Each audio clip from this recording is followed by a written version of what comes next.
This was the start of a very long and difficult day in Miami for Marlins fans, even for Met fans, for baseball fans. Marlins Park. This about 3 hours ago, Dee Gordon with Jose's glove and Jose Fernandez cap and a baseball. Tonight, the Marlins will play a baseball game just 36 hours from learning that they had lost their ace.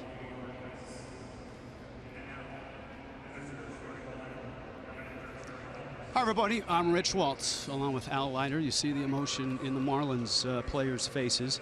It's the Marlins and the Mets tonight, and certainly we have a ball game to cover, but this night begins and ends with a discussion of Jose Fernandez. And 48 hours ago, Al, we saw him in terms of strikeouts, of Rookie of the Year, of All-Star appearances, and now none of that is talked about. Now in the last 48 hours, all that is talked about is the person, the journey, and the impact of Jose Fernandez. Yeah, the story of Jose Fernandez, you're right, Rich, and I think about Jose Fernandez as the person. Of course, you know, the baseball stuff is going to really play out for what he was as a young player at 24 years old and looked like he was destined for a future Hall of Fame type thing. But what struck me is when I heard the news, you know, early Saturday, I thought about really what transpired in his life and how he touched so many people beyond players on his team, beyond being the heart and soul and spirit of that club. He really was. At moments like this, it's so genuine and so meaningful for a kid who was 24 years old but acted way beyond those years. His laugh, his joy, his enthusiasm, it was just really something that I'll never forget, the time and an interaction that I've had with Jose. Well, you can hear the crowd right now. All Marlin players are wearing not only number 16 but also a jersey with Fernandez on the back. And as you would expect, it's an emotional scene here in Miami, and it's hard to watch a Yelich or a Stanton with tears in their eyes moments before a major league game. They grew up with Jose. I mean, you know, just had a chance to talk to Christian Yelich before, and you know, he's like, Al, I've known him since I first started. Like, this isn't just teammates that, you know, you just fall off as a big leaguer and you have this infectious personality that's in the clubhouse and in the dugout and amazing on the field. They grew up together. Many of these guys down here, they're friends, dinner, hanging out, going over to each other's house. This is way beyond just wearing a uniform and logos and marks of a major league team. Of course, Marlins Park sits right in the middle of Little Havana, a spot in an area where Jose Fernandez had so much impact. Let's start our night here at Marlins Park down on the fields.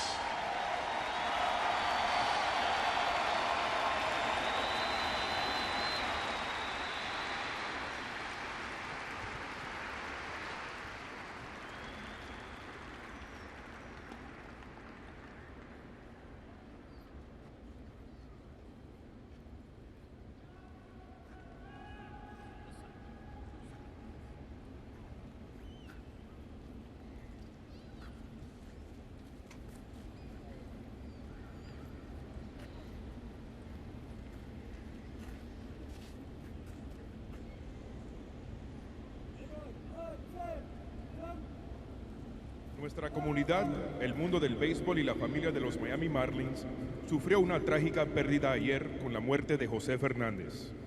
Estamos reunidos aquí esta noche como una familia con nuestros corazones llenos de dolor para recordar un hombre y pelotero que significó tanto para todos nosotros. Lo mantendremos en nuestros corazones para siempre.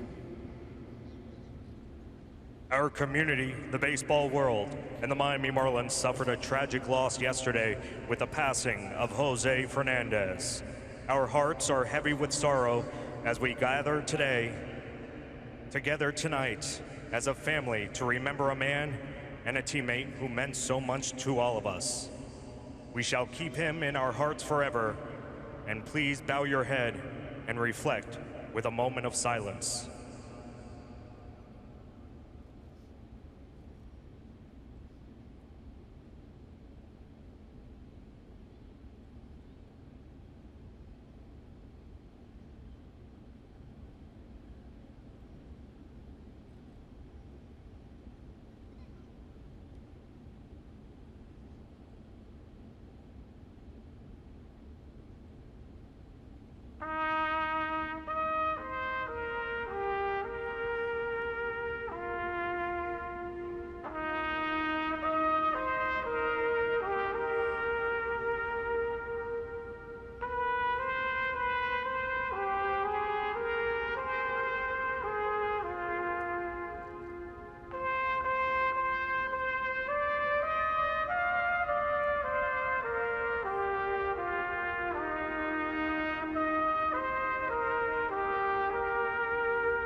Please remain standing and remove your caps as we honor our country with our colors and national anthem. Presenting the colors this evening is the Honor Guard from the Navy JROR2TC unit at G. Holmes Braddock Senior High School in Miami.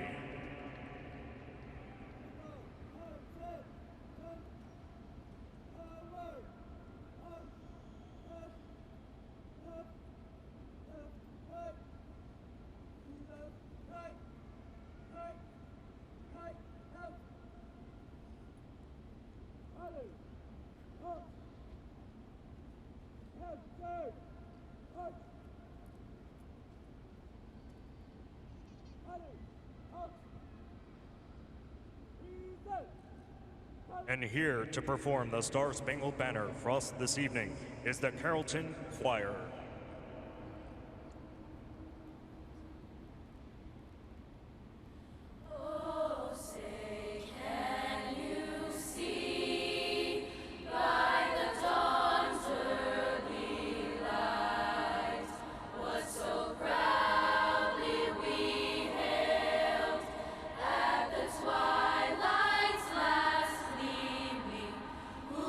Stripes and bright stars.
As the national anthem ended, the New York Mets and the Marlins all met on the diamond and shared an embrace, a very extraordinary moment here at Marlins Park.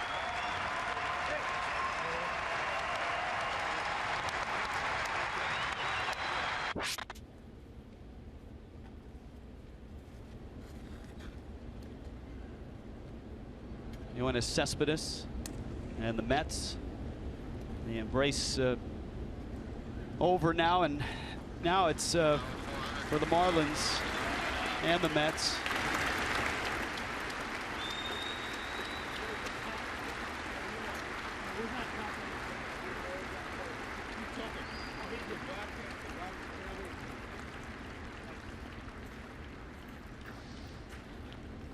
You can see the players rubbing the dirt on their pants.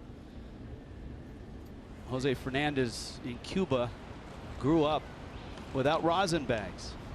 And so from Cuba to high school in Tampa into the major leagues, Fernandez would use the dirt on the mound and rub it on the side of his pants. Would not use the rosin bag. And that's how he kept his hand dry.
So now the Marlins and the Mets will play a baseball game. Al Leiter, you've been involved in some emotional moments in your playing career. How do you shift from, as you heard Giancarlo Stanton say, how do you help each other out? How do you help each other through this? Well, it's going to be independent of each player, Rich. Everybody handles a loss differently. The grieving process for some, takes longer than others. The reality is that they're Major League Baseball players, and there's a baseball game that's going to go on here in a few minutes. And it was kind of awesome that we were able to listen in on Giancarlo, and he's right. If some of you tonight are going to need a little help, and be there and hug, and more than anything, Rich, just the broad stroke of what Jose Fernandez meant to every one of these guys. I mean, you see Giancarlo there. There's not going to be a whole lot of dry eyes tonight, justifiably so. Really a amazing gesture by the Mets and Terry Collins. I mean, to come across the diamond and embrace the opponent before a Major League Baseball game, you just don't see that. It's a loss. It's a loss in life, and it's a loss of someone in Major League Baseball that was a bigger than life personality. He really was, and that transcends beyond the uniform logos and marks of whatever respective team you're playing for. Ultimately, it is a fraternity. There's 750 Major League players that are blessed and honored to wear a uniform. And the reality is yeah. I mean, you see Terry Collins, that embrace said it all about the unity factor and aspect, especially in light of this tremendous loss.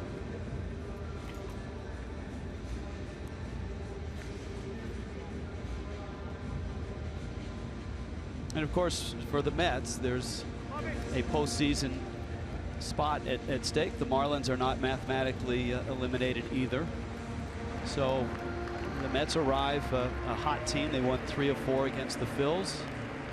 And you've got young Adam Conley, who was a minor league teammate of Jose Fernandez, came up through the Marlins system with him, and it's Conley who makes the start. Jose Reyes is in the box. And this game is underway. It's been a while since Conley has been on a major league mound. Reyes back to Conley, on to first, and there's one out. The Mets come in at 83 and 73. Terry Collins lineup. Jose Reyes has been hot, Asdrubal Cabrera especially hot. Yoenis Cespedes, Curtis Granderson just keeps hitting home runs. Rene Rivera, Jay Bruce, Travis d'Arnaud, Eric Campbell's at first, and Bartolo Colon is the pitcher. Actually, that's TJ Rivera who's at second base.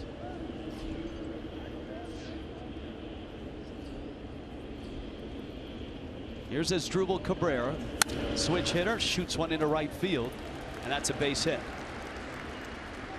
So Cabrera, who has been smoking hot since coming off of the disabled list, singles to right. Miami's defense, Marcell Ozuna, Christian Yelich, and Giancarlo Stanton in the outfield. Prado and Bour on the corners. Denny Echeverria and Dee Gordon up the middle with JT Realmuto behind the plate. And here is Cespedes.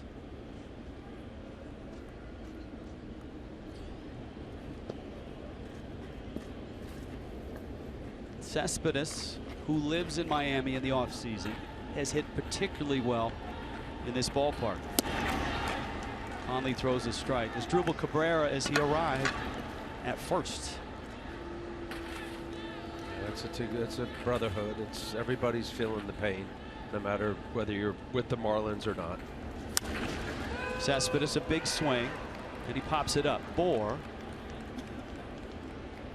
And Justin Bour makes the catch. You know, seeing that embrace, Rich, prior to the game, there's some parallel here. You know, I was with the Mets when we played that first game back. Eventually the Mike Piazza home run, but at that time we were still in it, and there was the same exact embrace with the rival Atlanta Braves. Everything went through Atlanta, and you know, I had a flashback watching this of two teams hugging and just showing that there's something bigger in life than a baseball game. Here is Granderson, who had homered yesterday. The Mets clobbered the Phillies yesterday. Granderson hit his 30th, and that's been a big part of the Mets' resurgence. Breaking ball. This is down low. You know, the Mets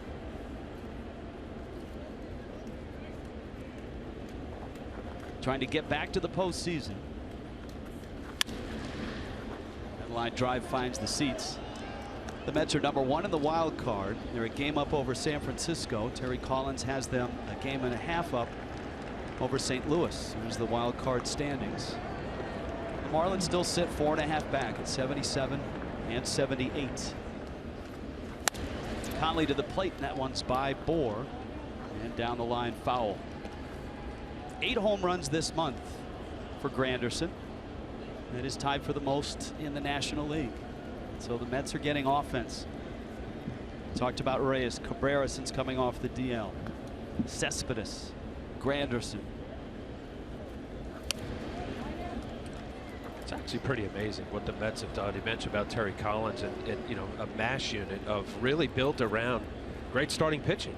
And everybody, outside of Colon, who's pitching tonight, which has been a huge surprise for a guy in his 40s, and Syndergaard, they've all been hurt. Surgery bound. 0-2 pitch into left. Ozuna charges in and makes the catch. And Adam Conley is through the first. This game is underway and scoreless.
The plaza here at Marlins Park. That area started in the early morning hours yesterday, and the pilgrimage continues. Dee Gordon comes to the plate, and Gordon looks like he's going to take this first pitch from the right-hand batter's box. My guess is as a salute to Jose Fernandez.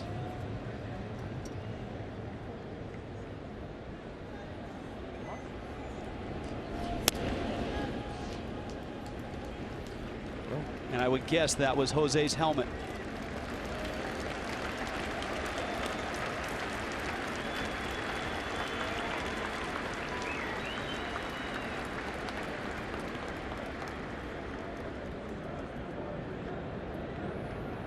So 1-0, Dee Gordon, Marcell Ozuna, and Martin Prado against Bartolo Colon. And Colon misses, and the count is 2-0. Gordon has started to look like the Dee Gordon of last year. Gordon to right. It's deep. And it's gone! Dee Gordon has hit it out, and the Marlins have a 1-0 lead.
Unbelievable.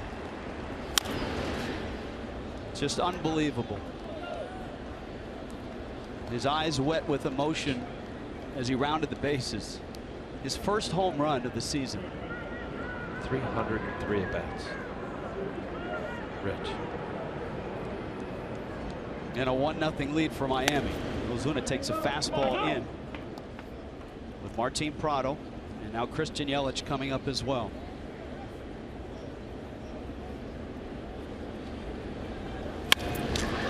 That's a liner that's caught by Cabrera. Miami's lineup tonight facing Bartolo Colon.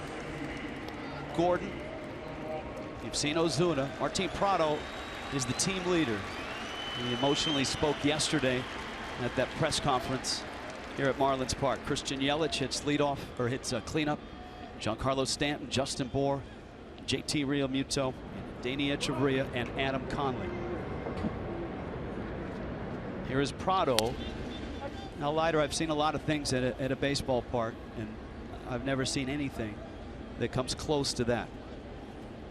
I mean, just, you know, watching him, I know I'm speechless right now, and this is difficult for everybody, and just watching that and seeing the emotion, oh my gosh, Rich, of really how Dee Gordon has really been, they're all been tremendously affected, but at least visually from what we've seen,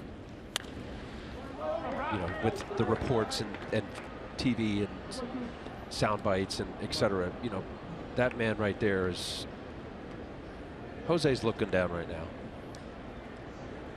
You can't script that. I mean, the guy hasn't had a home run. You know, he's not a home run hitter. He's not a home run hitter. Well, and he starts the at bat with Jose's helmet in the right-handed box, switches over, and homers, and that pitch is inside to Martin Prado. Everybody fighting emotion in a Marlins uniform. And of course, all the uniforms with the number 16 and Fernandez's name on the back. Prado lifts that one in the air to right. That's Jay Bruce out there tonight. And Bruce makes the catch. Defensively, here are the Mets: Cespedes, Granderson, and Bruce.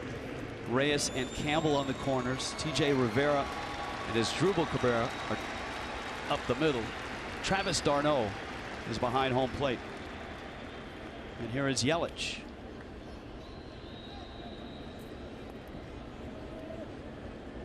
Yelich, who has arrived at 20 home runs, and has had a great year against the Mets. He takes a fastball high from Cologne.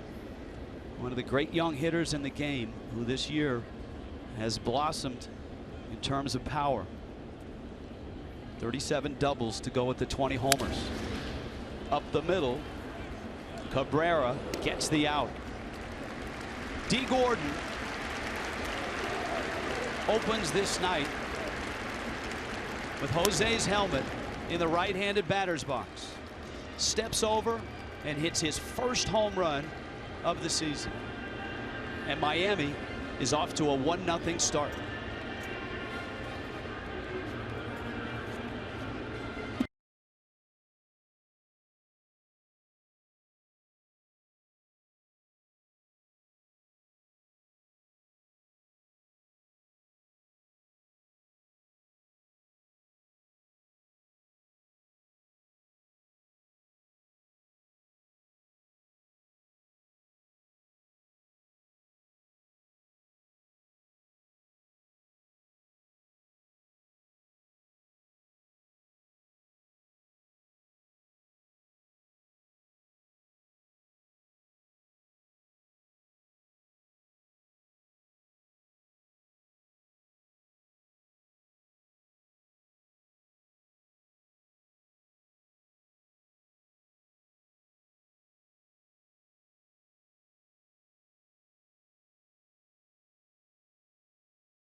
Give Miami a 1-0 lead. This ball game gets to the second.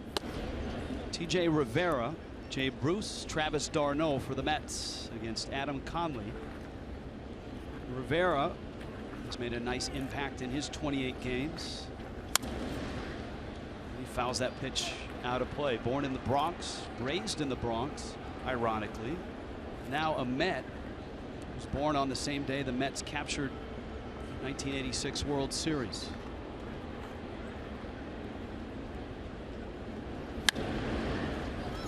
Conley with a good fastball. Gordon ventures out into shallow right and makes the catch. And so there is one out. Let's talk Adam Conley here, Al, because this is a guy that had a really nice start to his season. Derailed by a fluke injury. He was celebrating a Jeff Mathis home run during his start in the dugout at Wrigley Field, and he thrust his fist in the air and he hit that shallow ceiling of the dugout, bruised his knuckle, and developed tendonitis in his left hand. Proceeded to have a couple more starts after that. Listen, I think when he started, Rich, you know, this was one of those, wow, I know he came on the scene last year. I love his gunslinging kind of look. I know, you know, have referenced a Chris Sale light based on left-handed, lanky, kind of an unorthodox delivery. Liner to right, Stanton there, and he dives and he got it.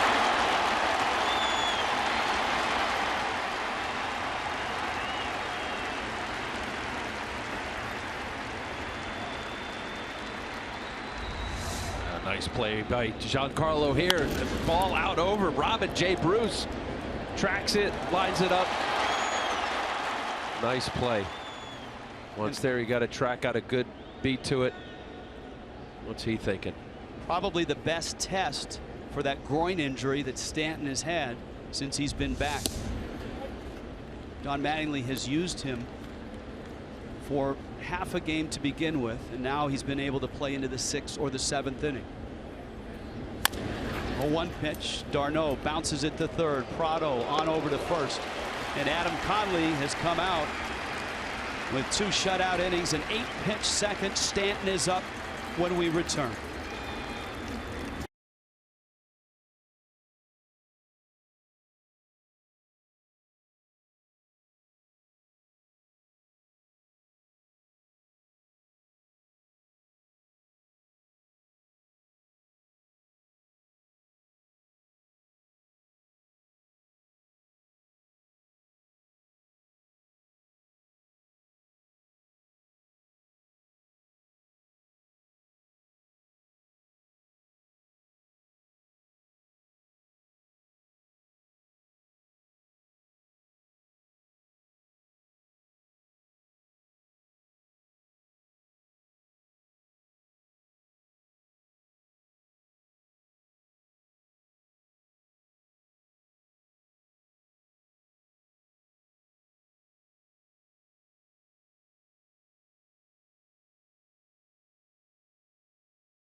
And the crowds continue to gather as they started yesterday morning.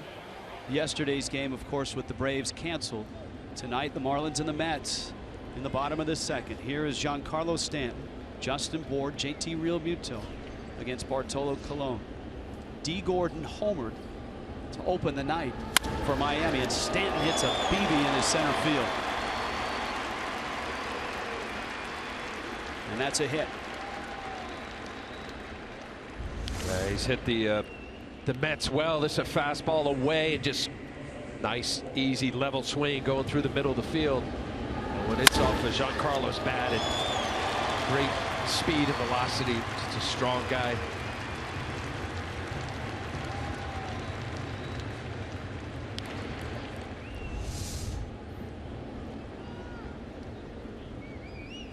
Justin Bour now. When the Marlins faded from the wild card spot through the month of August and early September, they missed Justin Bour, they missed Giancarlo Stanton, and they missed 3 members of their starting rotation. And so for first-year skipper Don Mattingly, right now a game under 500 and 4.5 back in the wild card. Leading up to that sprained left ankle that Justin Bour went down, 60-day DL. He's coming back here early in September. I mean, you're right, Rich. He was the complement to the left-handed protection, if you will, behind Giancarlo. Or a little dribbler up the line, and that one rolls foul. The start of the what if, but last year Justin had 23 home runs. Certainly the power showing it. Where was that going to go? How much more? 15 home runs when he was hurt. Only 261 at bats coming into tonight's game. And that followed up the tail end of last year, where Bour showed power and promise at first base. So to come back into 2016 and have the type of swings and at bats he did last year is promising for Miami. 0-2. Bour cranks one into left center field. That's in the gap, and it goes to the wall off off the wall. Stanton, remember, slowed by the groin injury, will stop at third, and he'll hold there on a Justin Bour double. And Miami with runners second and third and nobody out. Bour getting, but it looks like a little fadeaway two-seamer running away upstairs, driving the ball to left center as opposed to pulling off. Watch this ball. You see Granderson just getting in a position here now. You see the hesitation slightly. Giancarlo kind of gingerly with it. And then you see the last minute, Letty Harris, wise decision holding up Giancarlo. Mets infield is back for this JT Realmuto at bat.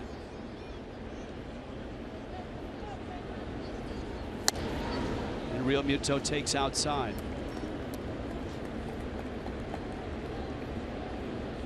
Realmuto, one of the better kept secrets in Major League Baseball. Second-year catcher. Wasn't supposed to be here last year.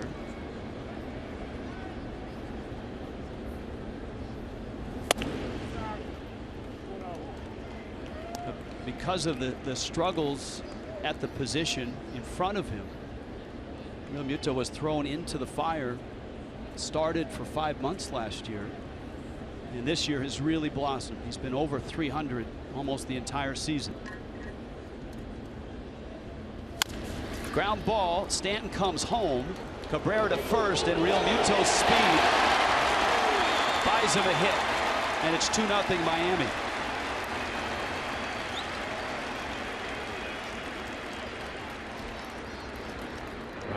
You said it, Rich. It's Realmuto kind of sneaking up on baseball. Not so much anymore. That was kind of typical of when you see a catcher, and you don't see it often, a catcher being able to beat out a medium ground ball to shortstop. You see to Cabrera's right, and then one hopping over to Eric Campbell. Realmuto's legit. I mean, now this is a full body work, almost 500 at bats, 308 coming into that at bat. Now Echeverria. And you've got Bour at second and Realmuto at first. And Bartolo Colon does not have an out here in the second.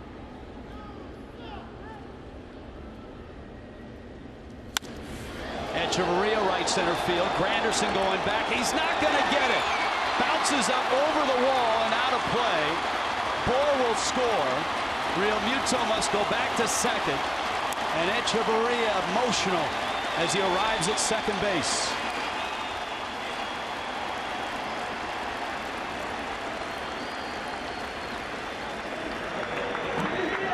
3-0 Miami. The emotion of everything that transpired during the pregame, and these Marlin hitters so far, you talk about having their hitting shoes on. Right now, Pepper and Bartolo Colon. Single, double, single, now double. Ball kicking over the wall there, ground rule double. Just middle of the plate. Fastball is left up and over. The intensity and the ability for these Marlin hitters to focus and get the job done. You know, it's all extremely emotional for every one of these guys in uniform. Adam Conley. Conley bunts, lays it down, runner comes home, and the Marlins squeeze home a run. Realmuto scores on a perfect bunt by Adam Conley, and it's 4-0.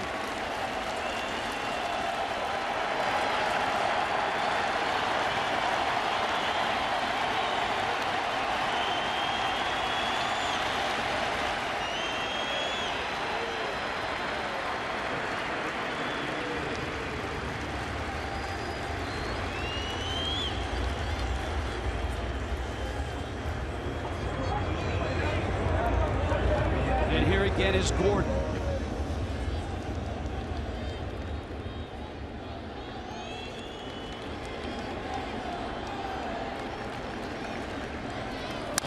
Gordon, a bouncer into center field. That's a base hit.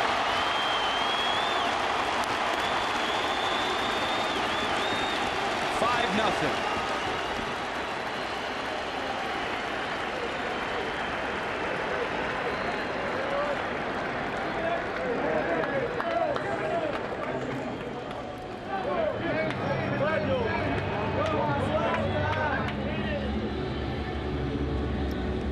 just joining us, Dee Gordon started the night an emotional wreck.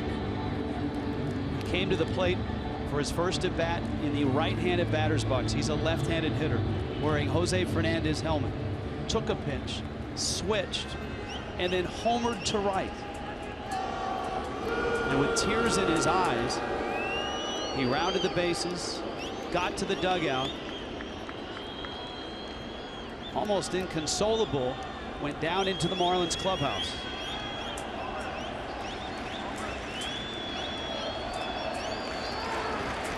That one hits the umpire, and Colon seems a little rattled right now. And I think it's notable, Al, that for Bartolo Colon, he saw what had happened. He saw Gordon get to the dugout. He saw that he was not in great shape, and he waited for Gordon to get through the gauntlet, to be helped down the runway and down to the clubhouse. And then he stepped back on the mound and faced the second hitter. Colon was aware of all of that. Colon being around such a long time, Rich, and this is emotional for everybody involved, including that man there. And I know the Mets are in it. They're a wild card team, and they're playing for something. But boy, you know, to separate all that and the reality of life and the loss of life, and then having to pitch, and then seeing that emotion. I mean, he was warming up in the bullpen here at Marlins Park and watching and seeing the emotion and the crying. And you know, even though you're the opposing pitcher, you know, you're a human. You have a heart and a soul. Ozuna lifts one to right. Bruce towards the line, and he makes the catch. I know this is early in the game, Rich, but this is a good way for the healing process to begin tonight. The way these guys are able to focus and get down and do their job as professional baseball players. Not easy. This was the scene after the home run, and all the while Colon had stepped off the mound to watch.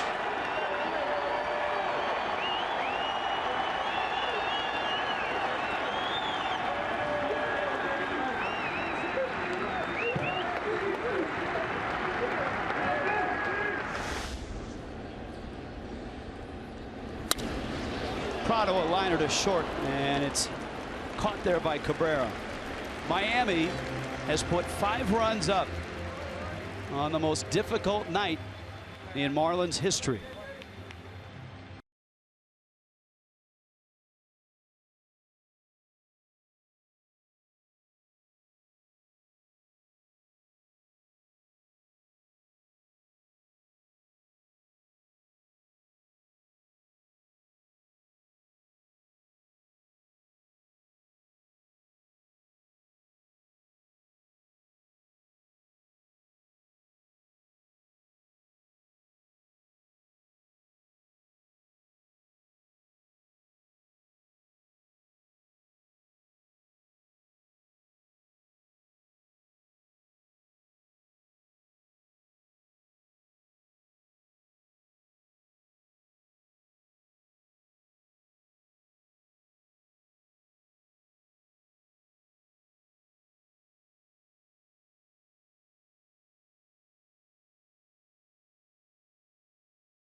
Here in Miami, Calle Ocho, Little Havana. Adam Conley delivers a strike to Eric Campbell. We've seen so many emotions on the faces of Marlin players. Pre-game ceremonies, solemn. Just the outpouring of tears. And many of the Marlin players, their eyes wet with emotion, have continued to show that in the early part of this ball game. Campbell fouls off the fastball, and Adam Conley has come out and he has pitched very well so far on a real economy of pitches. He's only at 23.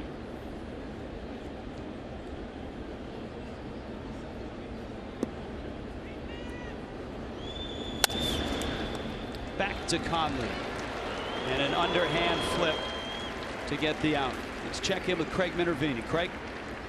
Rich, thank you very much. The Marlins told David Samson, their top executive, that they wanted to wear the black uniforms for this game tonight.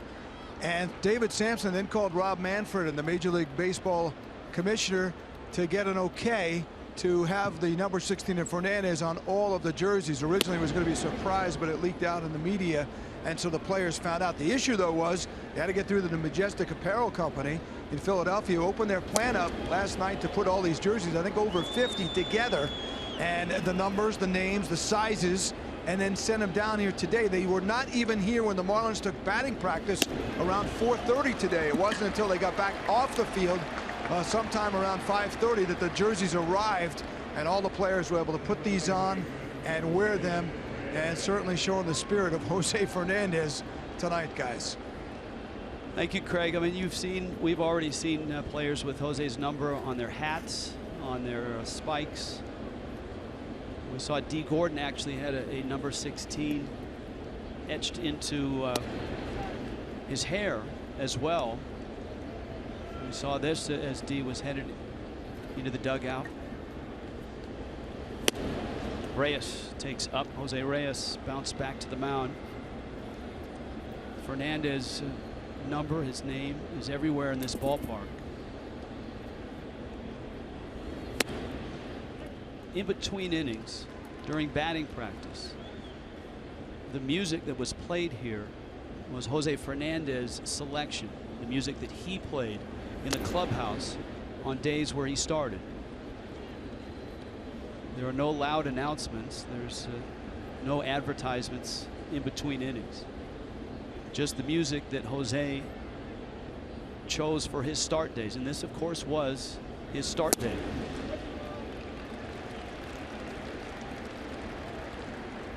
Three and two.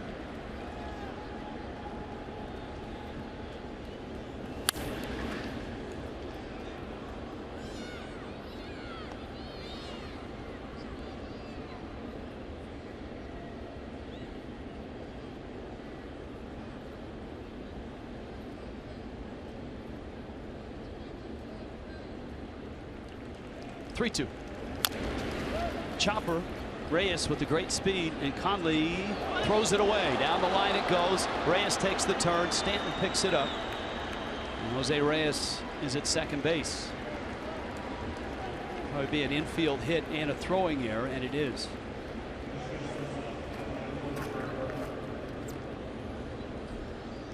And so Miami a 5-0 lead, 2 outs here in the third. In 2012 in Greensboro, and that short A in Miami's system, these two pitchers started out this season. Conley would go 7-3 with a 2.78 ERA, and he would get promoted to Jupiter. Right beside him was Jose Fernandez, who was 7-0 with a 1.59 ERA. They went from Greensboro Grasshoppers to Jupiter Hammerheads the rest of that 2012 season.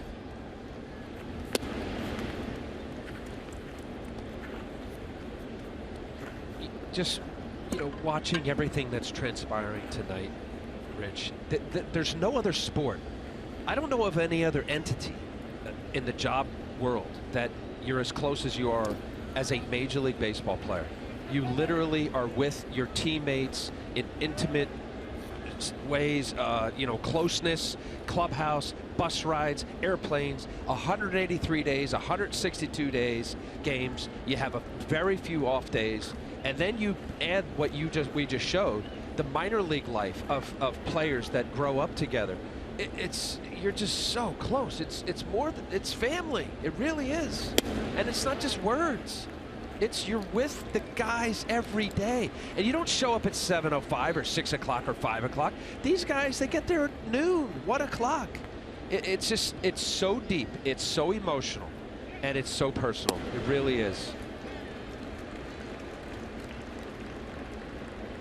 As well, unlike maybe any other profession, in facing such a loss as this, they're back at work. They're back playing the game. And I know you and I talked about it tonight leading into this ball game. The only parallel that we could find in baseball history was when that man was 19 and he was in the Yankees organization in Single A, and that's when Thurman Munson passed away on an off day, and the Yankees in a nationally televised game had to play without him. And Don Mattingly before the ball game talked about his memories. Obviously he wasn't there yet, but that became stuff of Yankee lore and Yankee legend, the emotions that all the Yankees went through that night. Rich, as I hear you tell the story, I mean, I was a young kid growing up in New Jersey, albeit I grew up a Mets fan, went to more Yankee games because it was easier to get to Yankee Stadium, but I could vividly remember as we speak right now, that moment of Thurman Munson's gear behind home plate and all the other positions where players were standing in. And then the Bobby Mercer, one of his closest friends, having a day of his life, career kind of day, to beat the Orioles in a significant game. Cespedes up. Conley is wobbling right now with 2 outs. And Cespedes cranks one to left. It hooks and it's foul. Now one challenge for Adam Conley and for Don Mattingly with all the injured players coming back.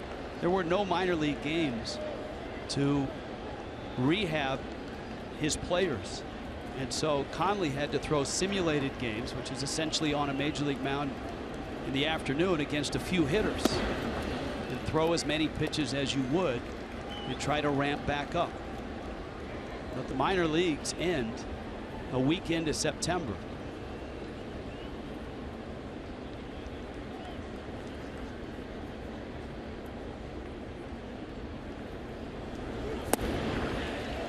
Now yesterday, all across baseball, there were players in every league, in every dugout, and this was Yoenis Cespedes and Terry Collins yesterday.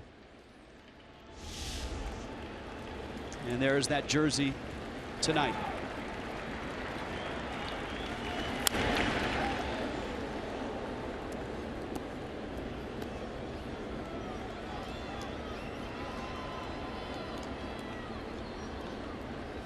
Eight home runs. He's driven in 24 since coming off the disabled list. And of course, Cespedes drove the bus right into the postseason last year for the Mets. That is strike 3 call. Conley strikes out Cespedes. The Mets lead 2.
Miami's dugout, back into the rotation. Marlins were hoping for 3 innings, and they got 3 shutout innings, and it looks like he is done for the night. Christian Yelich in the box, and Yelich takes outside.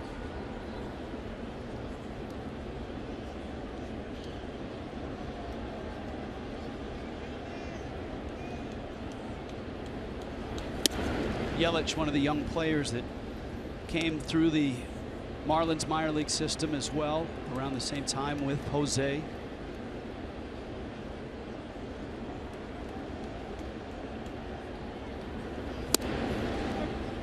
Colon gets a strike. Marlins draft in 2010. High schooler out of Southern California. Former first rounder. I got a chance to talk to him before. It was awkward. I don't know how you felt going down, you know, the clubhouse and walking around. I almost felt out of place. This was a day for them to, you know, console each other. But you know, Christian came over and they gave him a hug and, you know, I'm sorry, you know, just what do you say? And he said to me, he said, Al, you know, he was more than a teammate. He was like a brother, and in many ways he was closer than family. And just kind of the point of, you've been around the game a long time, and you understand the dynamics of minor league baseball, the big leagues, travel. You're so close. That one gets through Colon, and Yelich has a base hit. I mean, literally from middle of February, if you win the World Series, till October or November. And it's hard. I mean, it's more than what Jose meant, you know, in between the lines, fastball, slider, unbelievable win percentage, all that. No way. There's a togetherness. These two really, really shown a lot. Obviously, the impact of what Jose Fernandez meant to Christian Yelich and Dee Gordon. All of them.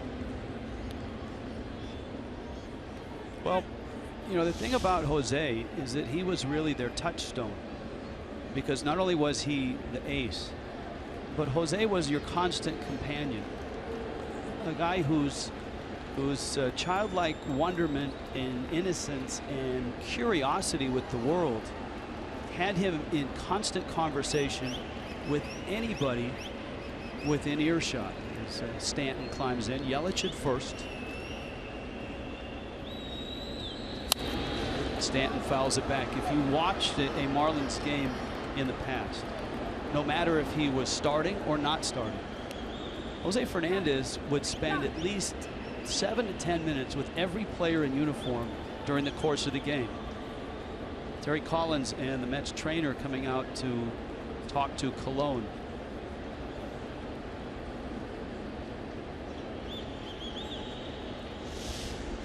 And here's the thing.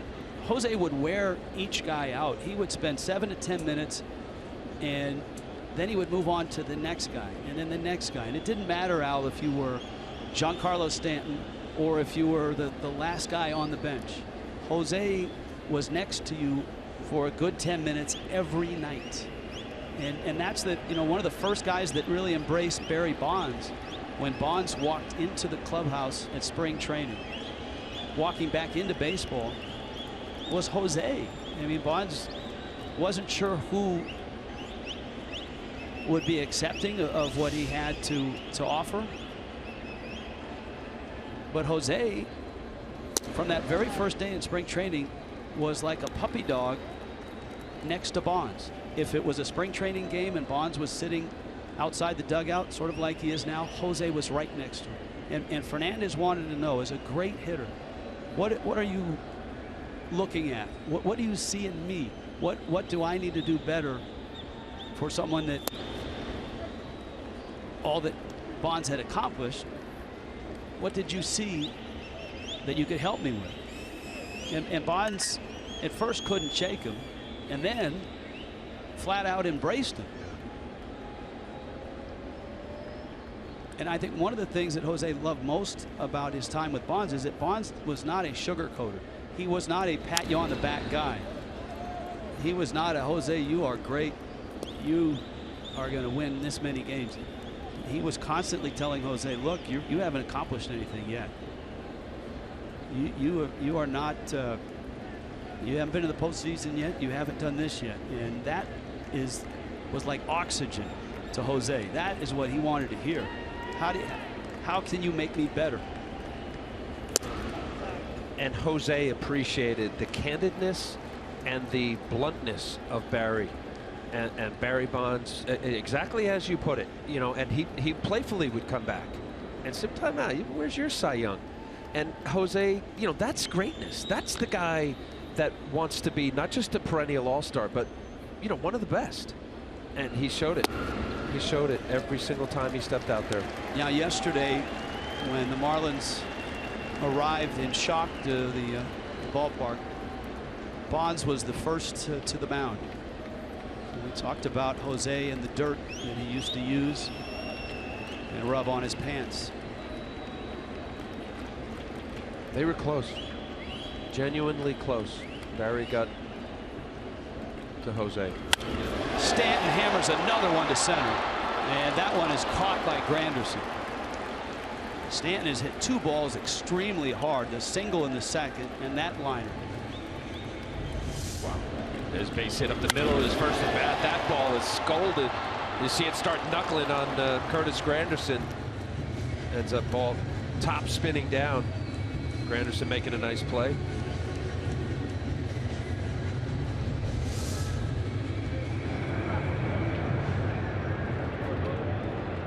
Now Bour, who doubled off the wall in left center. Mets are playing him straight up.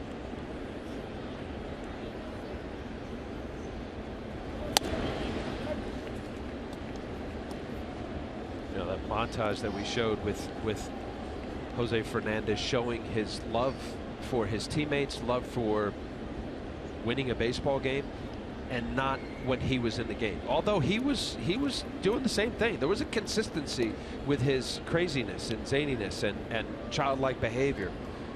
Whether he was pitching every 5 days, it was that was his game, or in between. And that consistency you don't see all the time of a guy that's genuinely very excited for his teammates' success, which made him even more likable. He would, if he could, on nights where he was pitching, talk his way into batting practice rounds, talk his way into fielding ground balls at shortstop.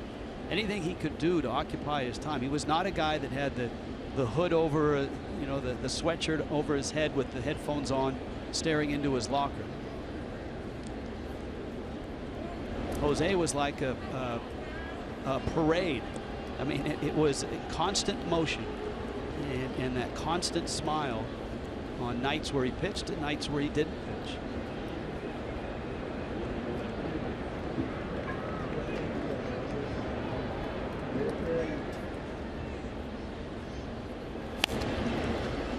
Bour fouls that one, and it's 1-2. Which I think, Rich, and I know you know this day to day. You knew Jose as well as anybody that's not in uniform. But I think the reality of who Jose Fernandez was to this franchise, to baseball, not only this franchise, Major League Baseball. He was, I know earlier in the game at the Open, it was Jose Day for MLB Network. You know, fans all across baseball, that if their team wasn't playing, he was that kind of guy. And it wasn't because of his stuff. We see guys with great stuff. We see guys with great numbers. He was infectious. You wanted to like him. And that also then transcends to your dugout, to your clubhouse, to the bus ride, to the plane, to the hotel, to hanging out and having lunch. You know, that's hard to duplicate. It's hard to find. You're not just finding somebody who was a great pitcher. Bour fouls that one back and out of play. I mean, I think it's fair when I say this, and you tell me otherwise. You know, he was the spirit, the heart, the soul. Yeah, there's plenty of other guys on that team that have that quality. But if there's a 1A, tell me. I know Prado, and there's others that are leaders. But I mean, he came to have fun every day. Christian Yelich, the runner at first. 5-0 Miami. Bottom third. Bartolo Colon has been so good lately. And that one misses in. Cologne's last 5 starts, an ERA of 1.65 and a 2-0 record. Dan Warthen has really had to make do. Cologne, ironically, is making his 32nd start in a season where much younger starters have been dropping out of this Mets rotation. And yet Cologne at 43 just keeps on going. Bour to right, and it's deep, and it's foul. Just foul. Reviewable by video. Don Mattingly is on his way out to talk to John Hirschbeck, the home plate umpire. Tim Wallach is on the phone to the Marlins video room. Here's our first look, and it looks like it was just foul. Yeah, that's a good shot right there. The ball staying right of the yellow foul pole. Now the 4 umpires are going to get together. Is this a review? I don't think Mattingly has challenged. This can be an umpire review if they feel like they need it. Although the umpires now are looking into the Marlins dugout to see if, and Don Mattingly just signaled to them no, he does not want to challenge it. Let's watch the ball white. It stays white the whole time. Yep. That's the right call. Marlins have a home run tonight from the most unlikely source, and that was Dee Gordon, first hitter of the night for Miami. Hit his first home run of the season and got this place. It was emotional before the first pitch. Right back into it, line into right. Bruce can't get it. It's by him. Yelich around third. Bour to second. He's not stopping. 6-0.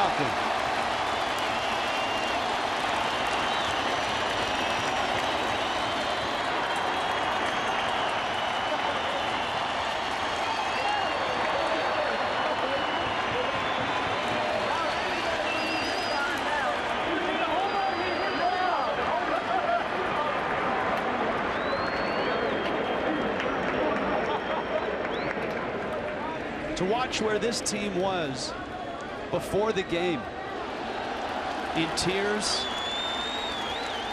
an emotional wreck, and to see what they've done to Bartolo Colon, to see what Adam Conley was able to do. And now Colon is coming out of the ball game. Bour with a triple. Miami has a 6-0 lead. First career triple, Rich.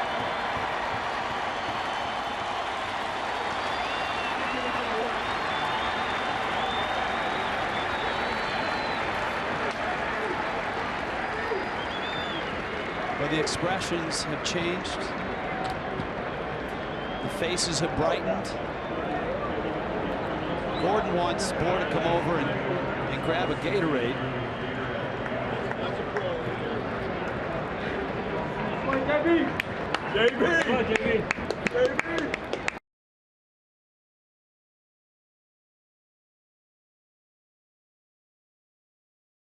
Not only his first triple in the big leagues, his first professional triple. Minor leagues, major leagues. And remember, Al, he's still slowed with that ankle sprain. Well, he didn't even hesitate. I watched it from up here. Lenny Harris was waving him all the way. He said, this will be my triple, first one of my career.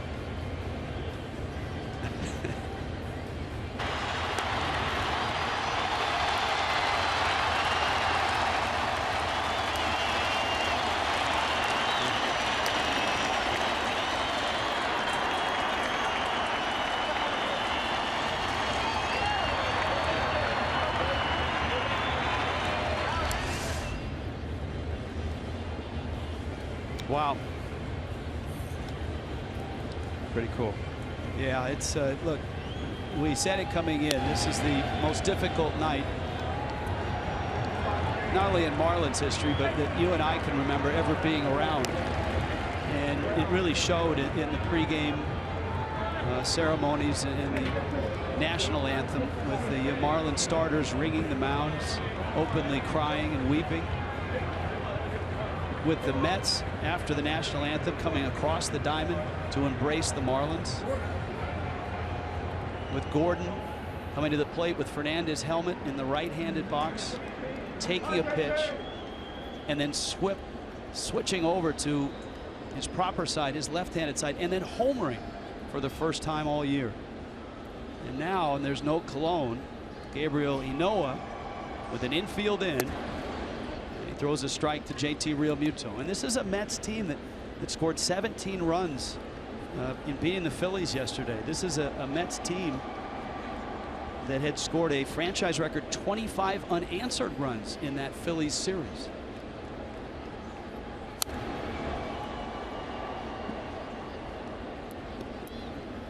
Of course, the Marlins are not mathematically eliminated, and the Mets sit at the top of this wild card chase. With the Giants and then the Cardinals. The Giants are a game back. The Cardinals are a half game behind the Giants. And Ynoa bounces one at the plate. That's obvious that, you know, the Mets are playing for something, being the wild card right there in it. San Francisco, St. Louis a half game out. There's a direct correlation with their success since Yoenis Cespedes has been back. Yeah, he and Asdrubal Cabrera both jump-started the Mets when they came off the disabled list. Ground ball to short with the infield in. Cabrera whips it across to get Realmuto. Well, since Cespedes has been back, Rich, 22-9 in the 31 games. You mentioned about their scoring of late. They scored 8 or more runs in their last 4 games, 4 straight games.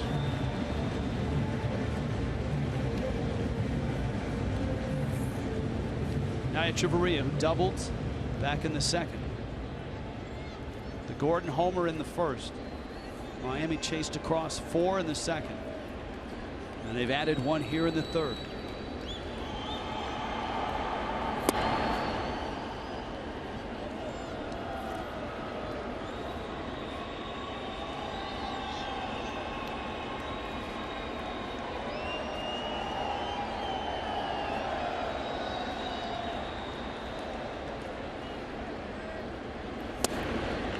Good breaking ball for a strike from Ynoa. Marlins president David Samson will join us when we get to the 4th inning.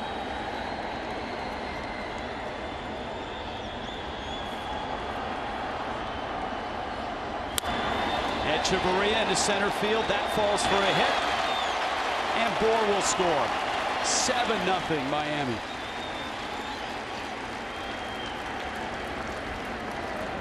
Two for two. And Echeverria stays on that ball, stays the middle of the field. Tack on another run for the Marlins. Such a dichotomy of emotion, right, Rich? Obviously, the game is helping these guys get through it. It's gone from sorrow to tears to goosebumps. And amazement.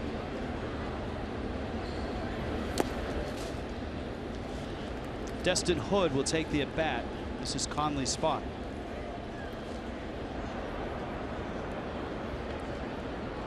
Mike Dunn in Miami's bullpen. Echeverria the runner at first.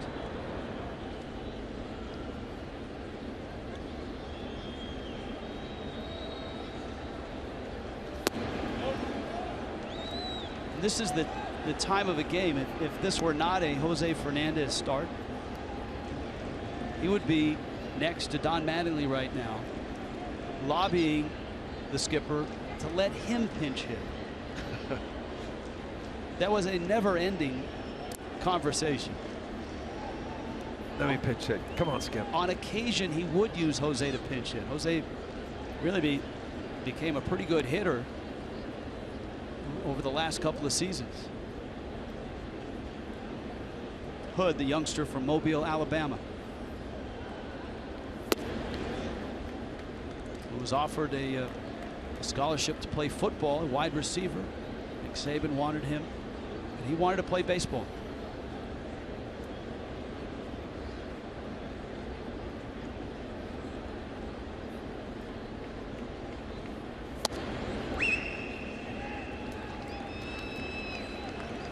I like those stories. Baseball winning out to football. We need more of that.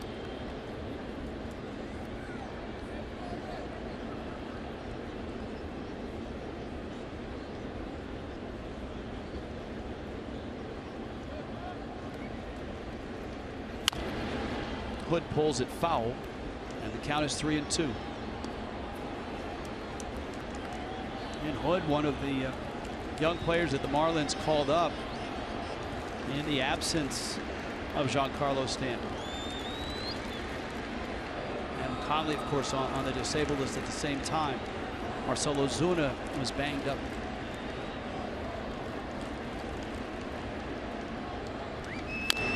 Chen, penciled in as your #2 starter coming into, April. The depth aspect of teams that really can't afford key players getting hurt. It really, really hurts those teams. Everybody has injuries, you're right.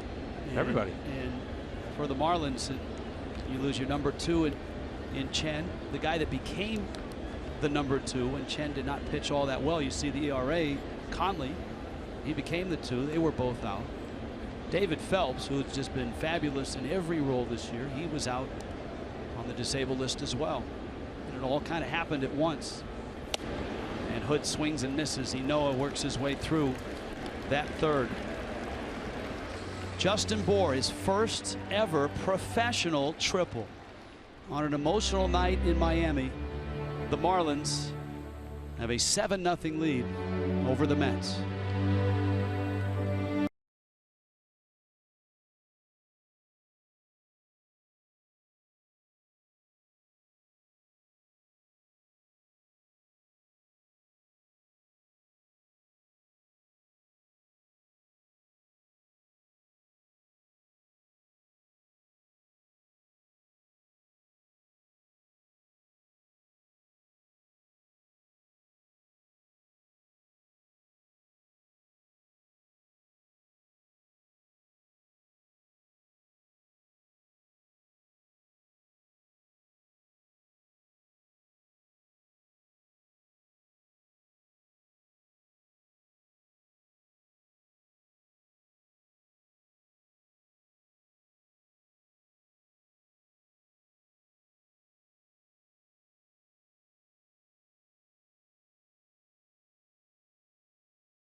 Outside Marlins Park in the plaza area. That area started yesterday morning and people continue to flock to it. JT Realmuto before the game wrote that behind home plate. And we're joined now by Marlins president David Samson on the most difficult day in Marlins history. And David, Al and I have been talking. We can't remember a more difficult day for us in baseball. This is just tell us about, obviously leading up to this game, we've heard a lot from you in about what your organization has been through. Tell me what you've seen tonight, starting when the team came out for batting practice and for warm-ups. The number one thing I've seen is kids trying to understand what it means to grieve and to mourn. And the players, they're kids, and trying to understand how to react, what to say, what to think, when to cry. And the emotions are so raw. Just what you saw tonight was unscripted and real. When you saw Marlins and Mets meet in the middle of the field, you haven't seen that since 9/11. That's the last time two teams met like that. It was the Braves and the Mets. I remember it like it was yesterday, Al. I was there, and I made a similar comment, David, that this you don't see, and it's also one big fraternity. I know everybody, there's players that move on, they wear different uniforms, but as awful as what took place in the loss of Jose's life, it's life. It's life. This is what we're talking about. What I've been trying to figure out since yesterday at 6:58 a.m. is how to come to grips with a new equilibrium, and I can't do it yet. I can't understand how things change so fast that you're with Jose. He was supposed to be pitching tonight, and then he's not. And trying to explain to players and explain to fans who want answers, and you can't answer the question because there are no answers. So my job, I feel, has been to try to provide sort of a universe of non-answers. And I'm struggling with it because people are looking to us for answers, and I have nothing. David, yesterday your organization loaded up 2 buses. Every player on this team, your entire coaching staff and much of your front office went over to see the family of Jose Fernandez, his beloved abuela, his mom. What was that like? And do you know how that happened, Rich? No. We were in the clubhouse meeting with the players, and it was a meeting, an hour that was intermittent silence, and then people would say a few words, and then more silence and prayer and crying. And then we were sitting there, and all of us we didn't know where to go. We didn't know what to do. We didn't know what to say. And we said the best thing we could do is be with his family.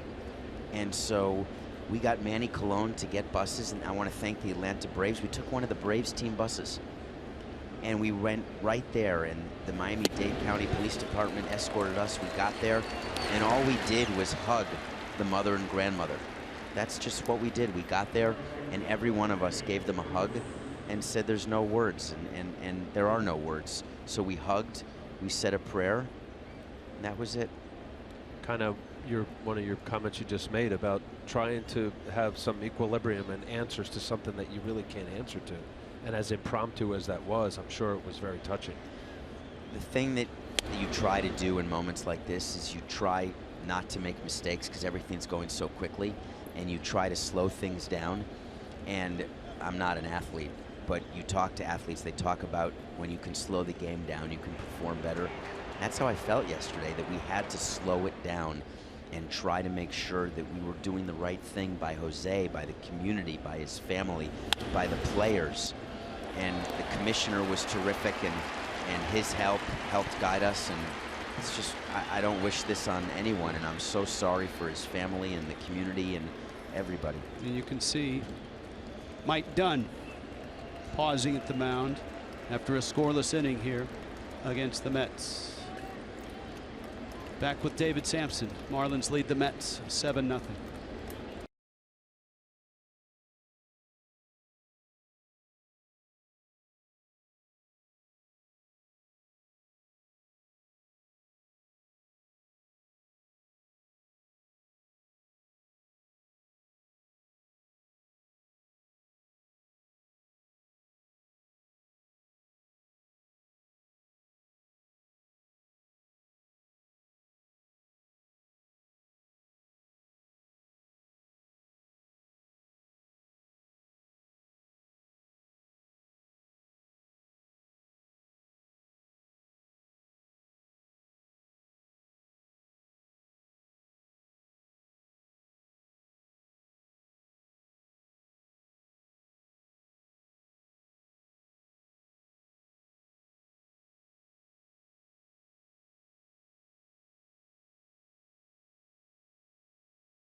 David Samson, Marlins president, joins us. We've all seen a lot of things in sports that have amazed us, but I've never seen anything like this.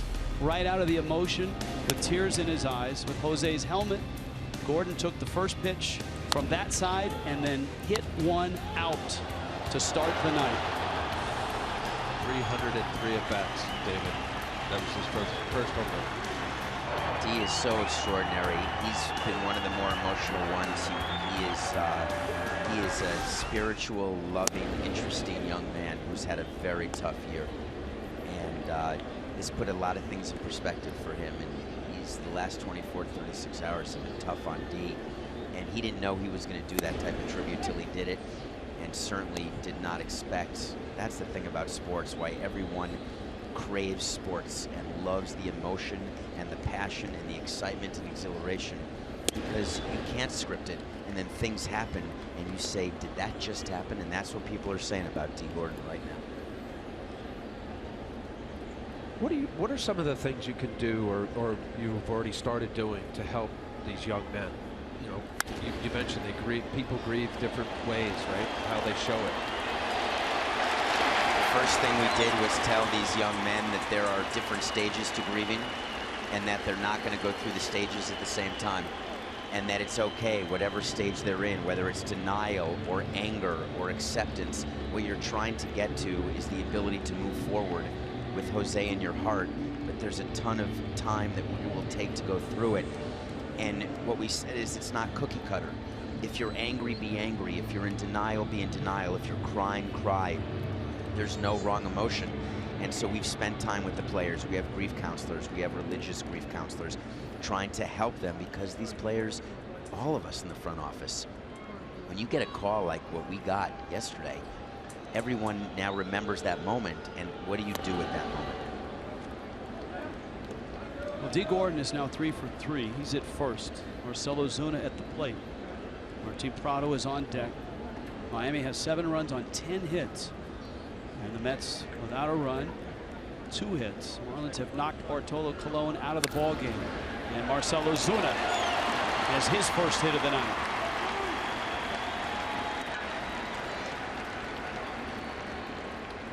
I just would like to say one word about the Mets organization and really thank them. Their leadership under Fred and Jeff Wilpon, and how they were flexible and reacted. Terry Collins as well. I was able to speak to him before the game, understanding the absolute seriousness of this moment, and understanding and having the flexibility of what happened pregame. They're in the middle of a race, and a very significant race, and we're on the very fringes of it. But you know, the Wilpons have. It's hard to steward a ship when there's rough seas.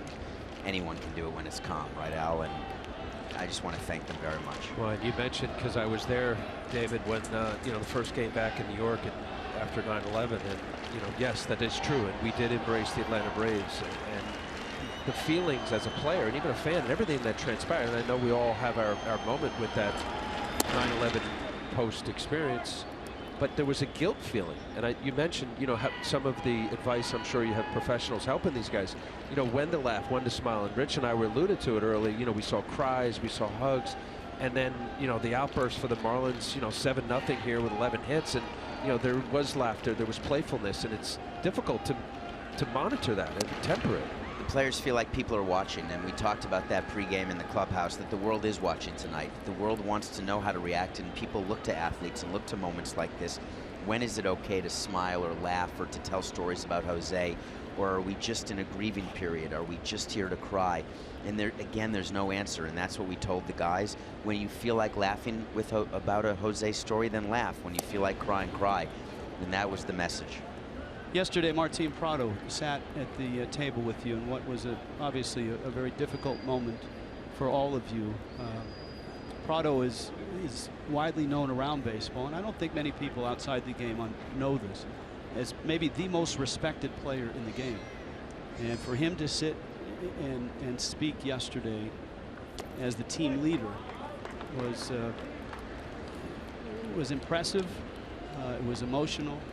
And it was what we've seen out of Martin Prado in his 2 years here in Miami. Do you know that I'm looking at the video of this press conference, and we were talking about it today. We don't remember it. I don't remember cameras being there. I don't remember that anyone recorded it. I don't remember anything that was said. It was such a surreal experience for everyone. Prado to center. Granderson is there. We just felt we had to get a message out to people who were watching, and the people who were watching were people not necessarily Marlins fans or baseball fans, but we're talking about Cuban Americans. We're talking about people who viewed Jose as someone who embodied everything that they wanted to be and could never be, and we felt we had to talk to them yesterday. We couldn't wait. And one of those things, again, guys, you don't know what to do and how to do it right. You just do what you think is right and then hope for the best. Here is Yelich. He's bounced out and has a infield hit, has scored a run. 7-0 Miami.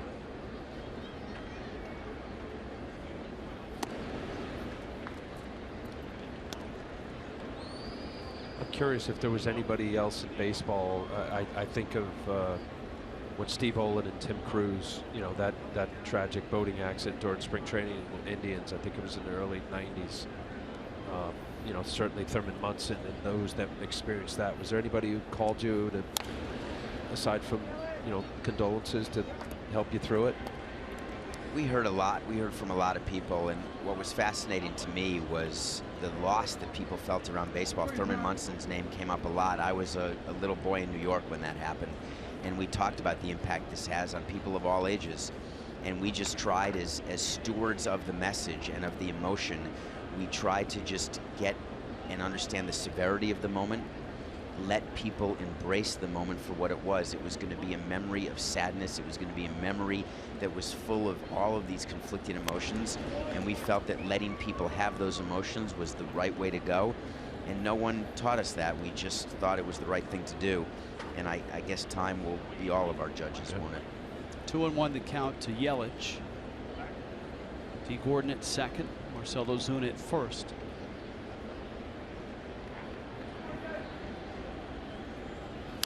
David, we are talking about this grieving process and trying to work through it as adults. What do you say to the many kids that are out there that are baseball fans, many who idolized and emulated and looked up to Jose Fernandez?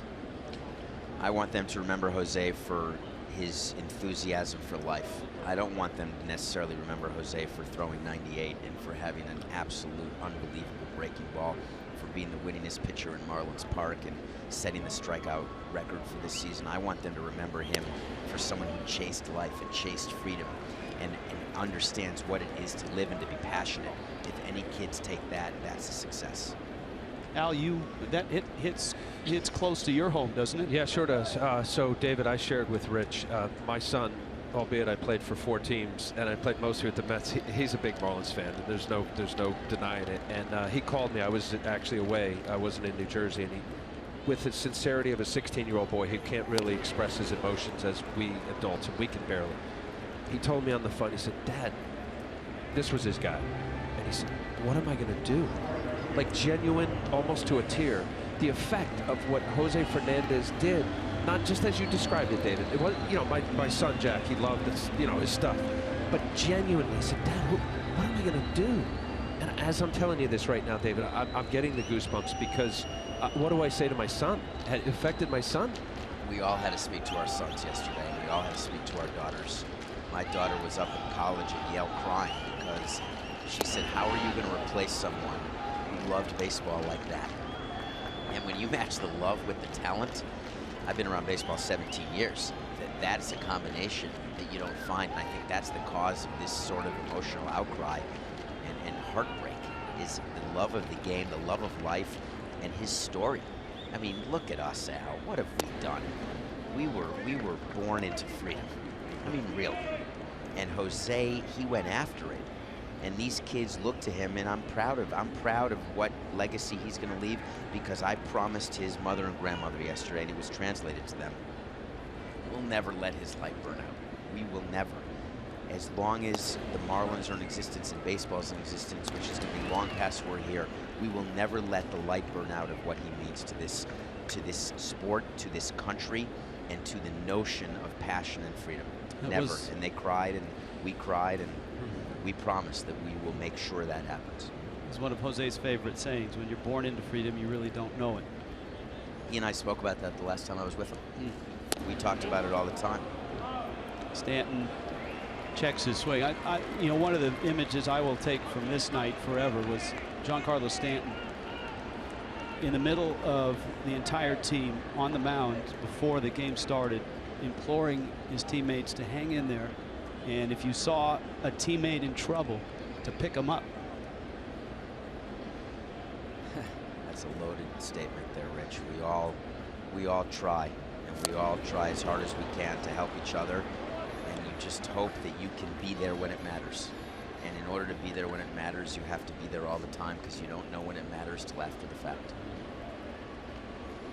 Stanton tonight has hit 2 balls incredibly hard, a single in the second and a line drive out to center in the third.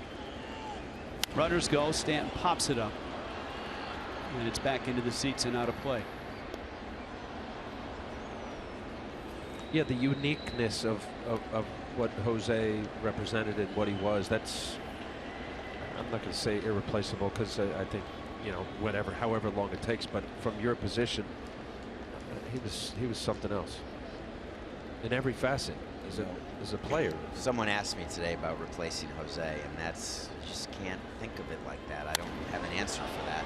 There is no answer for that. Long run for Jay Bruce, and he's there and makes the catch. David, thank you for coming by, and we've gone through a lot together, Rich. Thank you for being around. Hang in there. Thank you, Rich.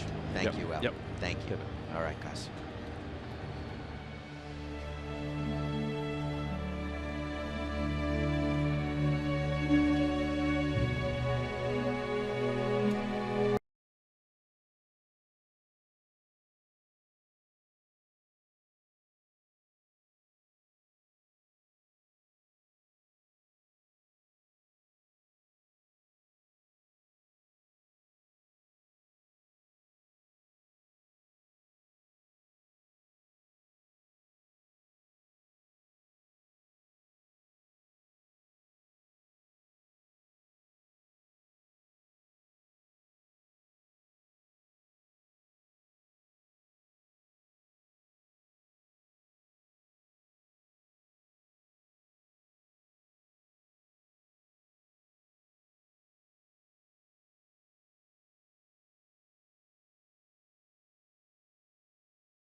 Yelich.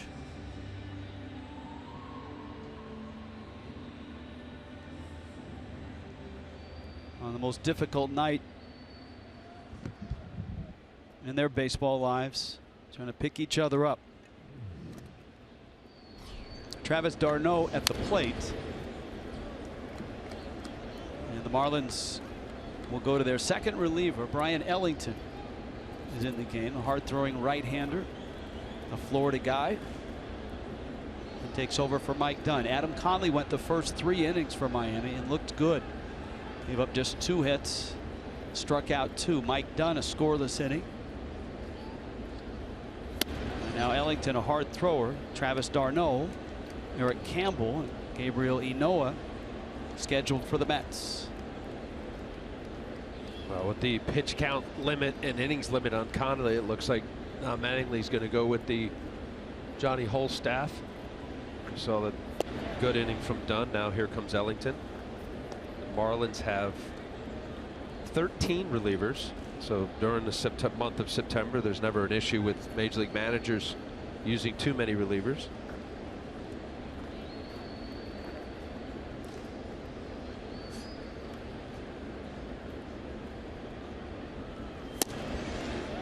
And d'Arnaud takes a strike. The Mets offensively tonight have just a couple of hits as Drupal Cabrera singled in the first. Jose Reyes singled in the third. Conley walked a hitter, but his strikeout of Cespedes to end the third, one of the biggest pitches he threw all night, and it was his last pitch. And when fouled off the foot of d'Arnaud.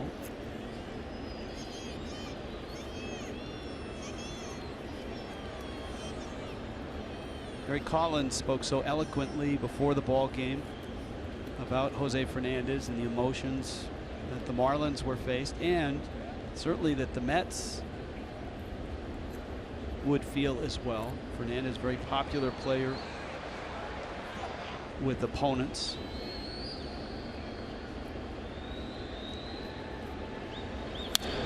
You know, Al, that is a story itself. When Jose got to the major leagues, I mean, here's a guy who until he was 15 was playing in Cuba, played his high school ball in Tampa, then drafted in the first round. Not a lot of time in the minor leagues. He had that youthful exuberance, that Latin flair.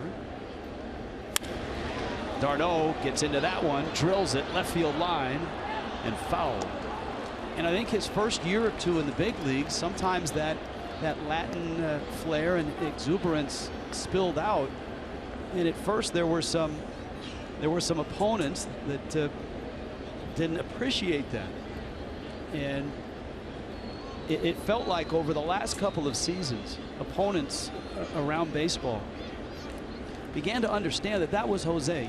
He was not showing anybody up. He did not intend to show anybody up. And it almost felt like they came to an understanding of this is how he has fun. This is how he competes. Rich, I almost could, yes. And I think it takes a little time as far as, listen, oh, fastball away, paint pellet at 99 miles an hour.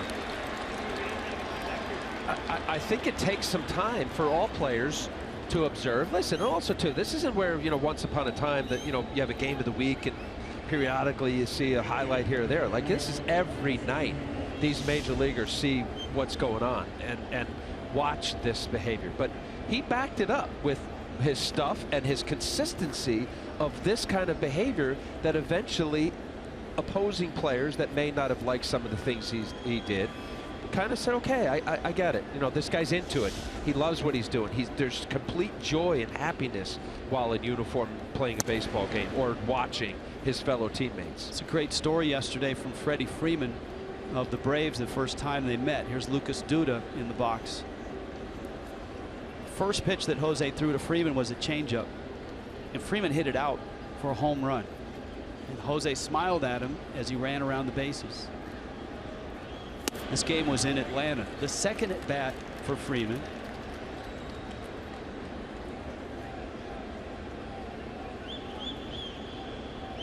Jose threw a fastball. And Freeman hit it off the center field wall. Two pitches. Changeup out, fastball off the wall. And when Freeman got to second, Jose walked to the back of the mound and yelled at him.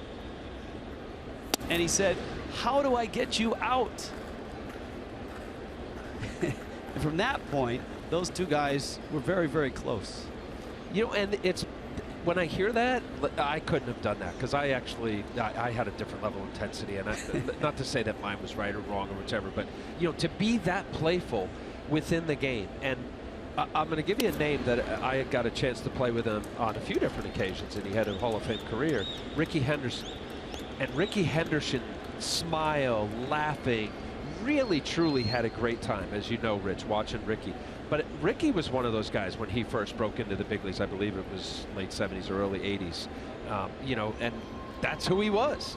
You know, and eventually he became the great Ricky Henderson, the base stealer, and soon, you know, eventual Hall of Famer. And you know, you then eventually saw Ricky's, you know, the pulling of his shirt when he'd hit a home run or rounding first base, and you know, just his enthusiasm. Full count, the hard-throwing Ellington facing Lucas Duda, hitting for Eric Campbell here in the 5th.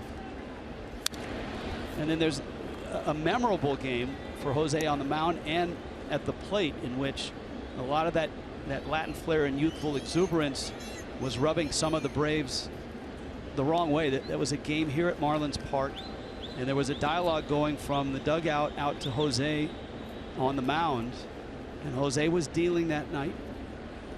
And in his last at bat, with all that chirping that had gone on, Jose homered. That's outside, and Duda walks. And this is it. Jose homers last start of the season, and watch what he does with the bat. Now Jose is quite young, and the emotion got to him. Brian McCann met him at home plate, and McCann told him, hey, you don't have to do that. You don't have to flip the bat. You don't have to show up the pitcher. And bench is empty. There was some pushing and shoving. No punches were thrown. And when Jose got to the dugout, his manager then, Mike Redmond, had to tell him, he said, look, you don't want to embarrass anybody out there. Gordon going after this pop-up lands in front of Stanton. And the Mets have a couple of runners on.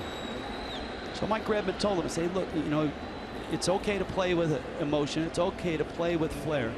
But you don't need to embarrass anybody. Game ends. And as Redmond gets to his office before the press conference, he wants to make sure that he diffuses anything.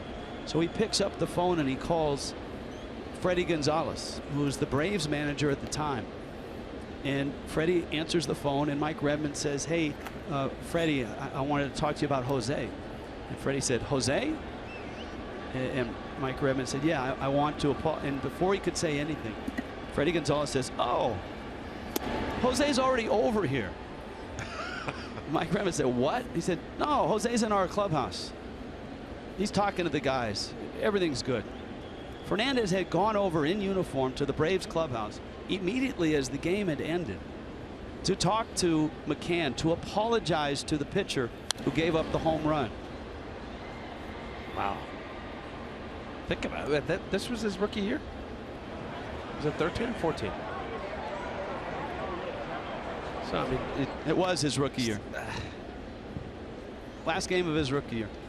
And he has the, you know, the presence of, well, maybe not the presence of mind, but just not knowing, figuring that was the right thing to do. I'll march right over and apologize to the Braves myself.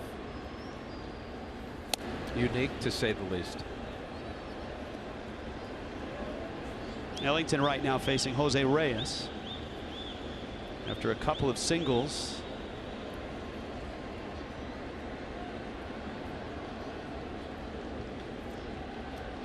Duda at second, Nimmo at first, and Reyes at the plate with a 2-1.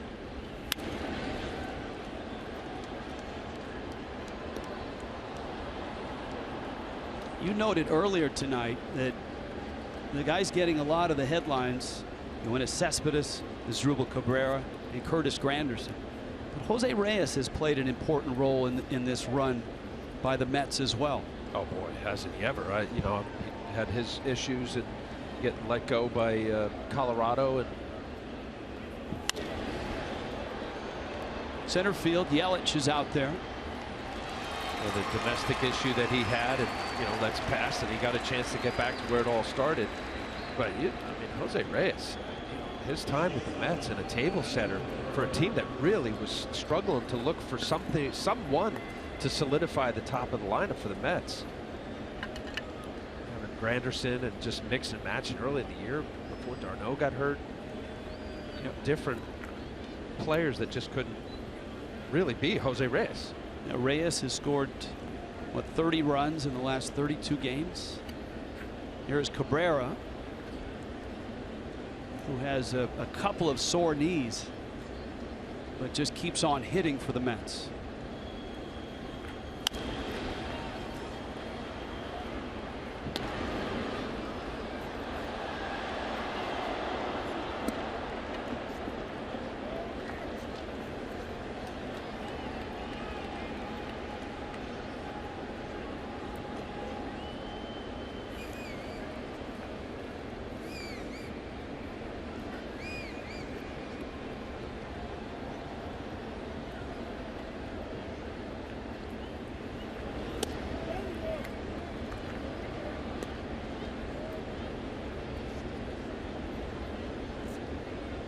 Ellington, a guy that will hit triple digits. Got to the big leagues last year. Marlins like what they see with him.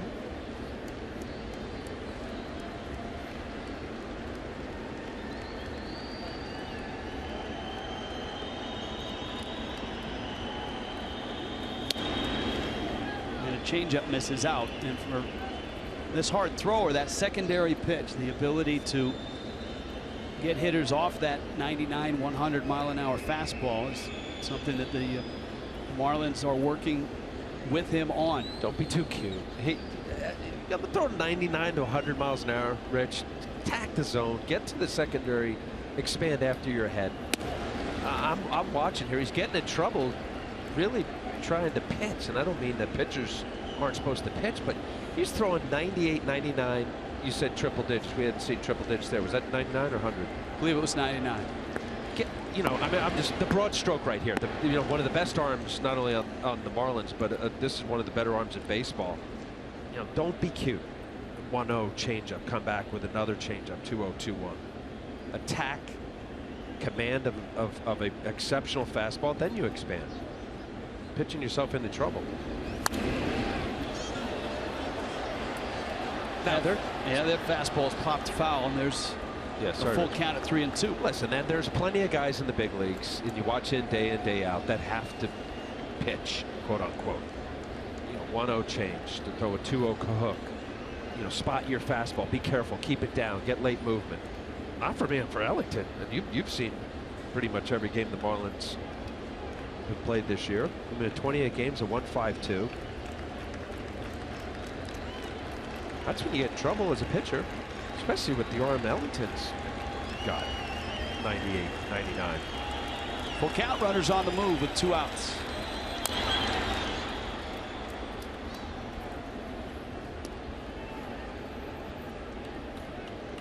This was an Adam Conley, Bartolo Colon start. Conley went 3 by design. Colon didn't make it past the 3rd. And that certainly wasn't what Terry Collins had in mind tonight. Colon gave up 7 runs in 2 1/3. 3-2 again. To right, it's well hit. It's in the corner, and it's fair. Stanton picks it up. The Mets get 2. And as Drupal Cabrera continues to hit, he's 2 for 2 tonight.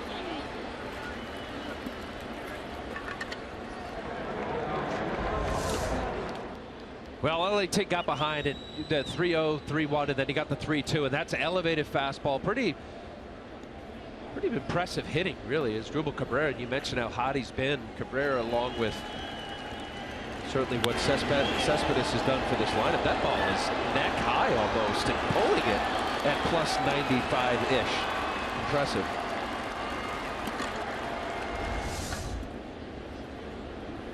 .98 miles an hour on that fastball. Thank you. I wasn't exactly sure, and I knew it was north of 95.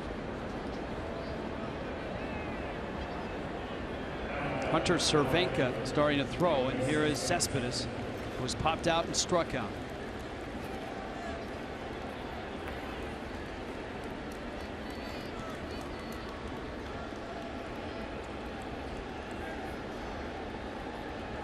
This night started with such emotion up on the baselines. Both teams out for the anthem. Prado is there. Prado makes the catch. The Mets came across the diamond and embraced the Marlins. And the Met that lingered the longest and had the most emotion, Yoenis Cespedes.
the scenes around baseball yesterday. Today, for the Marlins and the Mets, the game goes on.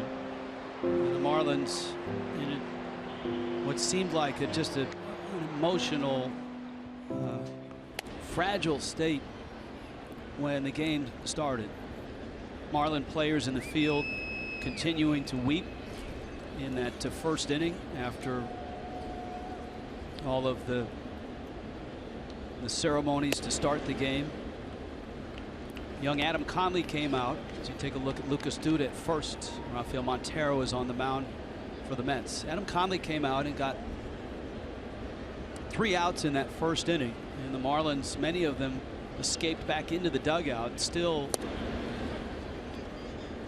with the tears of emotion in their eyes, including Dee Gordon, who came to the plate and saw the first pitch symbolically right-handed with Jose Fernandez helmet. Gordon, a left-handed hitter. He took the first pitch for a ball. The bat boy came out, brought Gordon his helmet. He moved over to the left-hand batter's box, and he homered for the first time all year.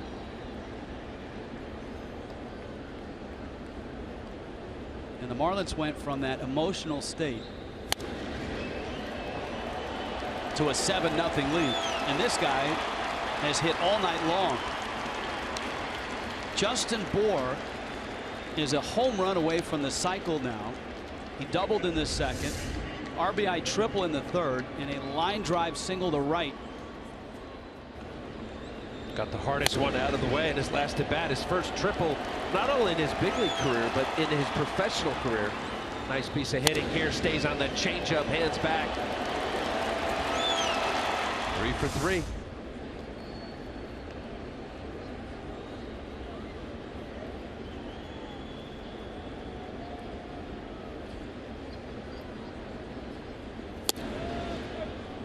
You know, each player has their own experience, obviously, in their own relationship with Jose Fernandez.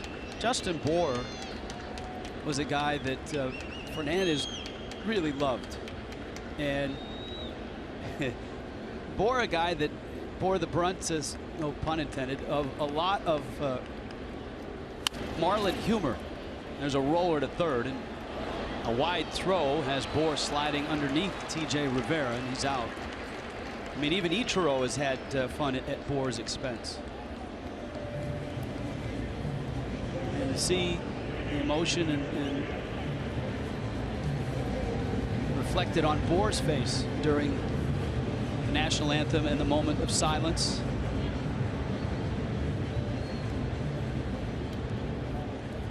That was yesterday. Justin Bour and Christian Yelich.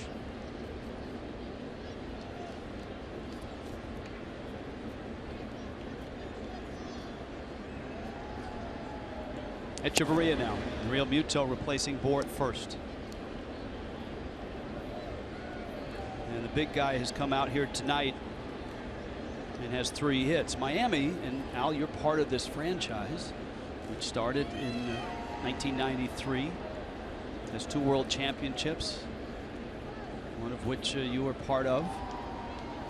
This franchise has never had a player hit for the cycle. Never. Really? Well, now when I say that, a cycle is actually harder than a no-hitter. Statistically? They're close. Oh, they're close. Okay. They're close.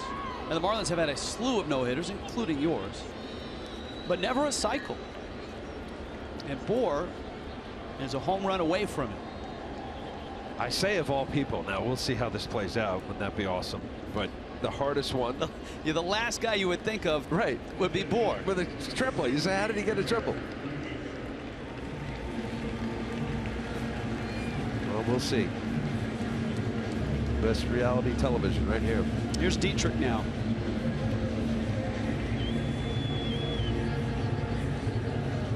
Derek Dietrich getting a pinch hit at bat here in the bottom of the 5th.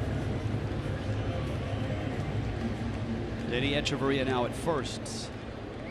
Rafael Montero, the 3rd pitcher to work for the Mets. Bartolo Colon 2 1/3. Gave Inoa an inning and 2/3. 7-2.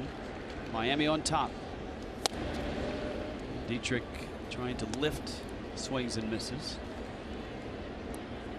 5 of his last 7 hits have been extra bases.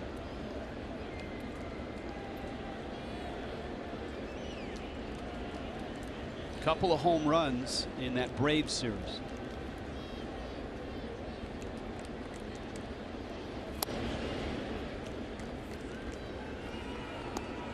You know, David Samson talked about the Mets organization and how classy they have been over the last 24 hours. The same could be said of the Atlanta Braves, who were here yesterday when the game was canceled. Listening to some of the Braves testimonials, even the Met fans who do show up in numbers here in Miami and often are very vocal, as they should be. They pull for their team with great spirit. We saw a lot of Met fans out front in that memorial, so to speak, out in front of Marlins Park. A lot of Met fans stopping there on their way into the ballpark tonight.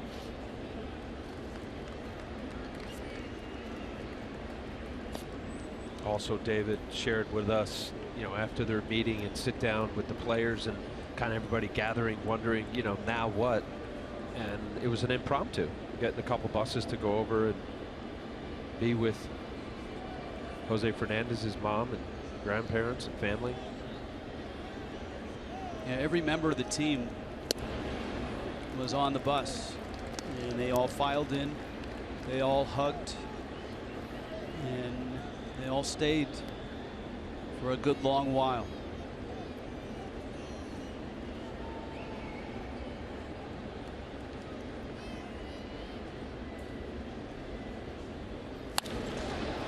Dietrich right field. Bruce warning track. Wall, and he makes the catch. Long fly ball out from Derek Dietrich. 5 innings done here tonight, and Miami has a 7-2 lead over the New York Mets.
Imagine, you know, first of all, living in Cuba, it's really hard to hear or watch any Major League Baseball game.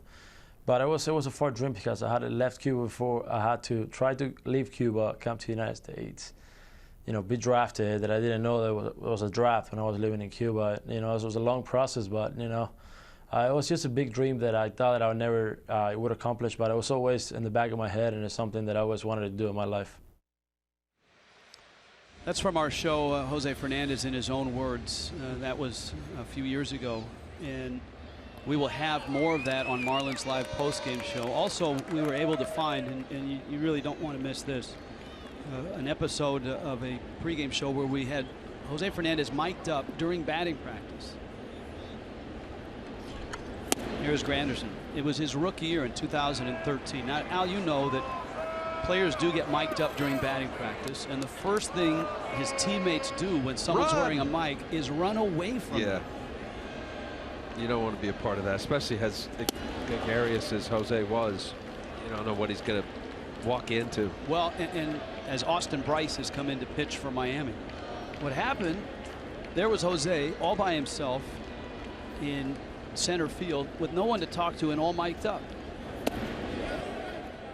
But of course, Jose being Jose, he's looking for someone to talk to. I need to burn some energy because I got too much sometimes. And that's a good way to do it. So what we have is absolute gold. It's 5 or 6 minutes of Jose in a conversation with himself, and really touching and priceless stuff. So that's coming up on the post-game show. Plus clubhouse reaction, which should be maybe almost as emotional as we saw pre-game before this game started here tonight. 3-2 the count on Curtis Granderson.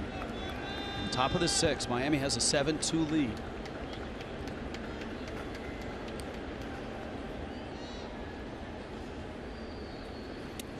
And Bryce misses out. This is, for the Marlins, had to be somewhat of a relay race out of the bullpen.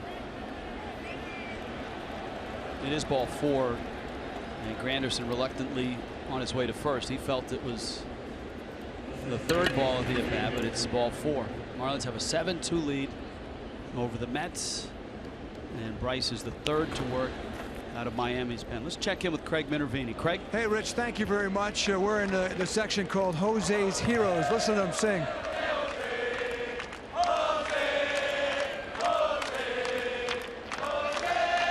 They have season tickets here, and they get a new Jose shirt every month. And Jose has a very special connection, as you can tell, with all these fans, including this guy over here. And that's Dancing Tony. Because a lot of these fans have made bonds with Jose, like you, Dancing Tony. Yes. What kind of bond did you have with Jose Fernandez? Jose and I used to communicate through my dancing. He'd be on the field, and he would be saying, hey, Tony, move over to the Budweiser so he could throw me a ball, but he would imitate my swinging of my legs all the time. He imitated your dance. You had a little connection with him, and it's a very tough loss for everybody. Well, he communicated with me by signs, because he would be, you know, this is home run alley. Right out in left field. That's where they do the batting practice, and he was on the field, but I was up here. And he would motion to me, and he would show me, he would imitate me, and then he'd come back and point to me, go this way or that way. Fun. And he'd throw me a ball. He had a lot of fun with these fans and connected in special ways. I communicated All right, well. Thanks, Dancing Tony. This crowd here is enjoying the ball game tonight and enjoying Jose Fernandez in his remembrance. A talkative Dancing Tony. See, even had Dancing Tony getting all excited and enthusiastic. TJ Rivera is up. Austin Bryce having trouble throwing strikes. And the rookie right-hander gets the outside corner.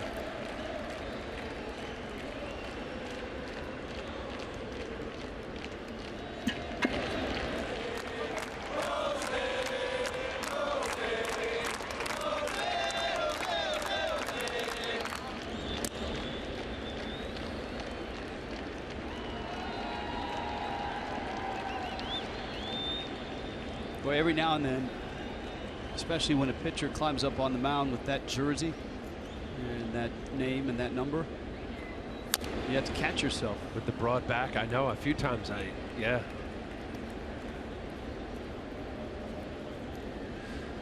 Yeah.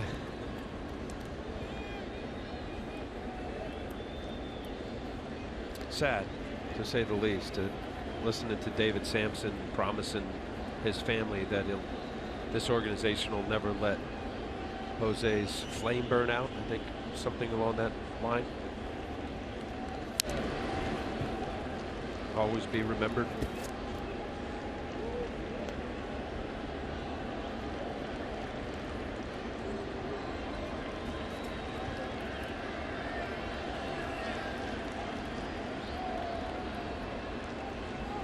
2-2. Rivera getting the start at second base tonight. We got Granderson at first. And Bryce misses up with a breaking ball. Now it's 3-2. Miami jumped to a 7-0 lead. The Mets got 2 back on his Dribble Cabrera 2-run double. That was last inning.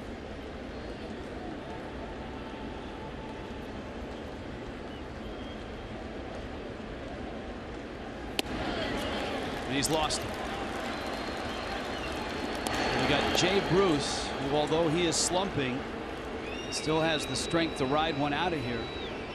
Marlins bullpen is in motion. Don Mattingly coming up the steps. Hunter Cervenka, the lefty, it looks like he's coming into the ballgame.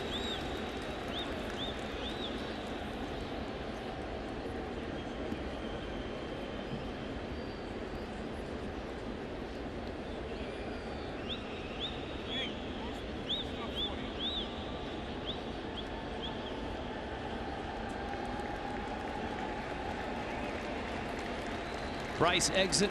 Here comes Cervenka.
A 7-2 lead over the New York Mets, and what a roller coaster of emotions it's been for that young outfield. We saw Dee Gordon hit that dramatic home run in his first at bat and have to be led out of the dugout in tears. We saw Martin Prado and Yoenis Cespedes embrace for the longest time before the first pitch. The tearful Justin Bour came to the plate, and he's got 3 hits tonight. He's a home run shy of the cycle. And this is Hunter Cervenka. And Jay Bruce takes a breaking ball for a strike. Bruce is 6 for his last 46.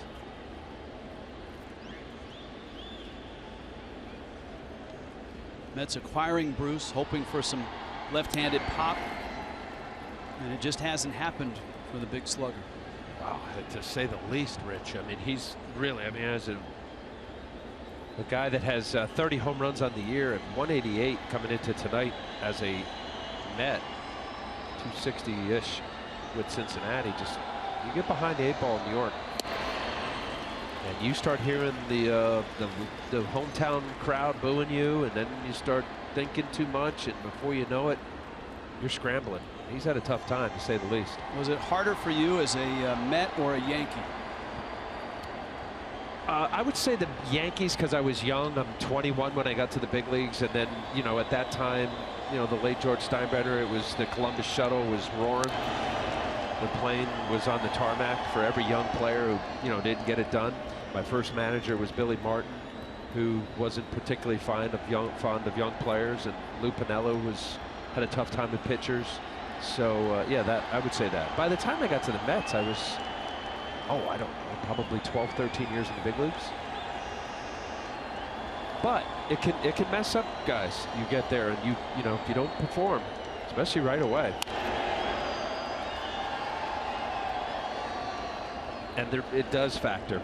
You know, if you have your hometown and the media coverage and multiple outlets, several TV stations, a ton of newspapers having to answer the same questions over and over, it plays into it. Becomes a mental game. I think that's what's happened, Rich, to Jay Bruce. 1-2 to Bruce.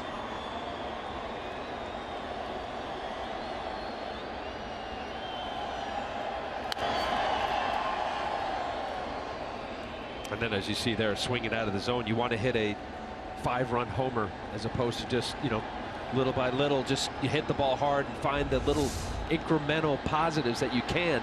That pitch is a high hanging slider. Clearly a ball.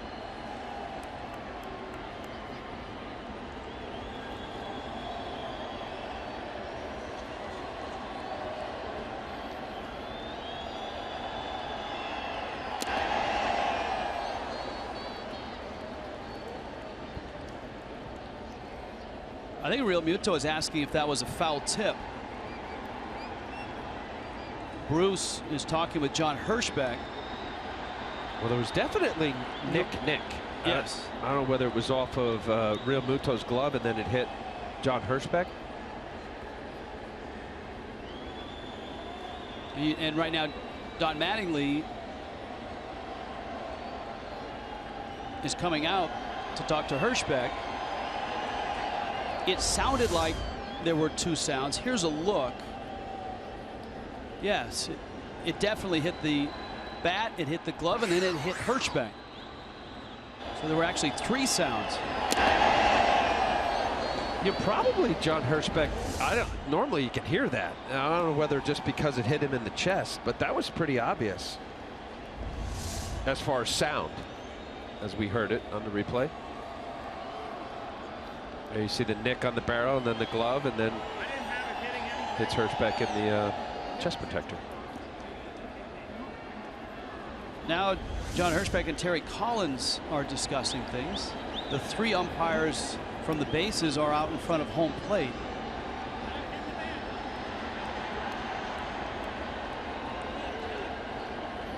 And they're awaiting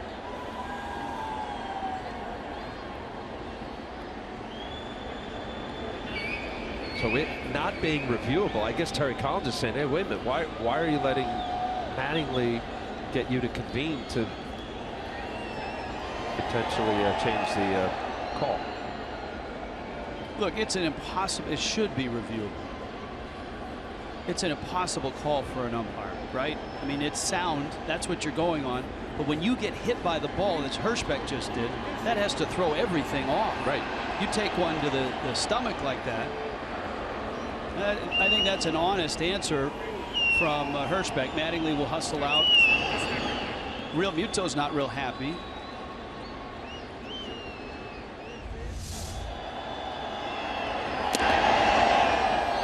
And I think the fact that it hits Hirschbeck changes the whole dynamics there.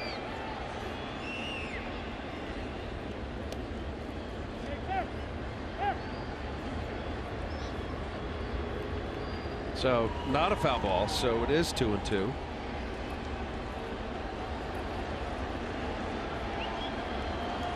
And so instead of the, so it was ball 2 is essentially what it turns into. That makes it 2-2. To right, Stanton in. That went off the end of the bat. And Stanton makes the catch. There's the first out of the 6th. Travis d'Arnaud is the hitter. And let's see if Don Mattingly sticks with Cervenka to face d'Arnaud.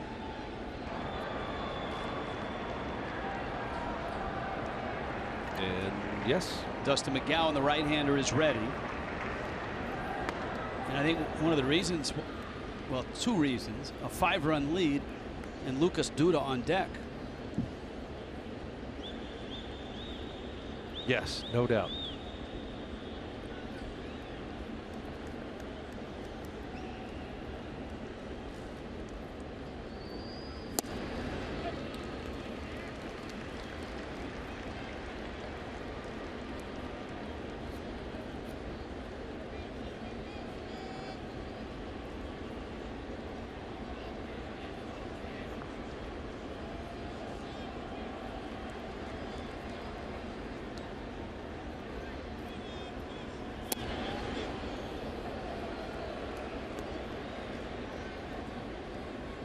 Hunter Cervenka, that's basically his pitch, not an overpowering left-handed pitcher, but he's got that side-winding slider that kind of comes from out toward second base or toward first base side, and then just keeps sweeping in.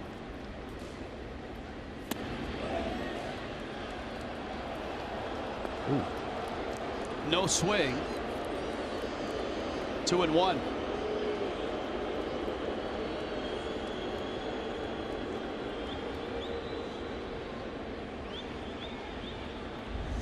Yeah, let's take a look right here. The check swing. It's his hands clearly go out in front. I guess snapping of the wrist. He didn't.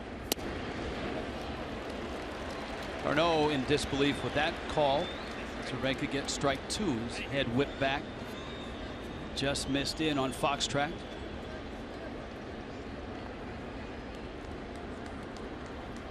Count 2-2. It's not been a great year for Darno at the plate. He was a underrated power source late last regular season for the Mets.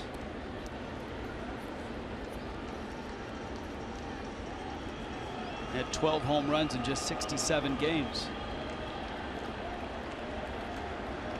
Has done well here in Marlins Park. 12 career games, 372 coming into tonight. Of course, he had 3 postseason home runs too.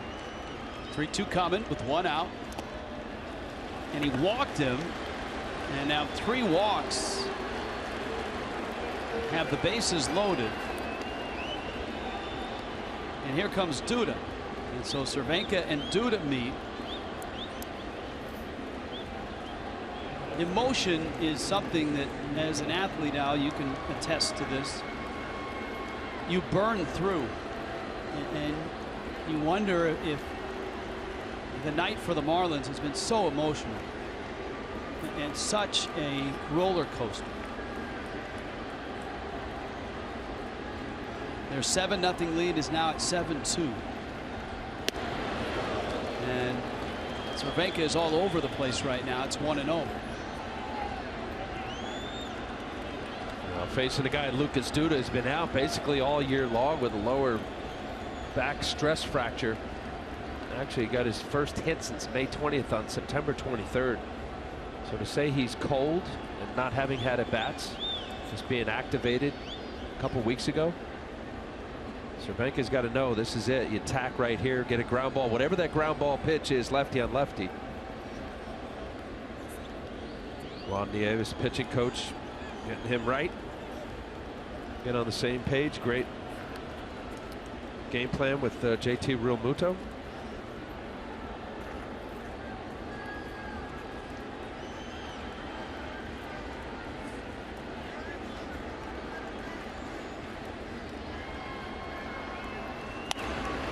Popped him up, but it's going to find the seats.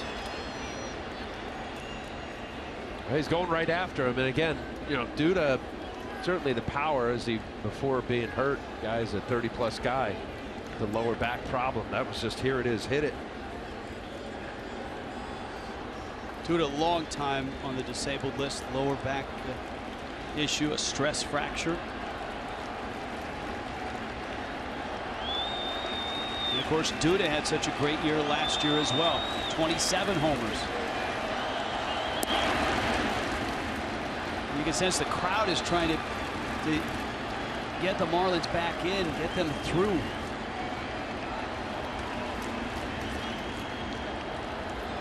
Austin Bryce walked 2. Cervenka has an out, but he's walked 1 as well. And Duda swings and misses. Wow, huge pitch right there. 2-1 count.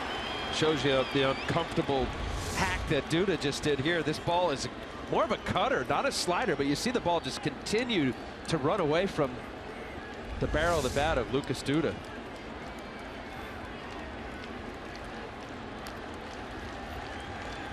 Something again, something sweeping down and away. Good ground ball pitch. Cervenka misses down. And the count full now at 3-2.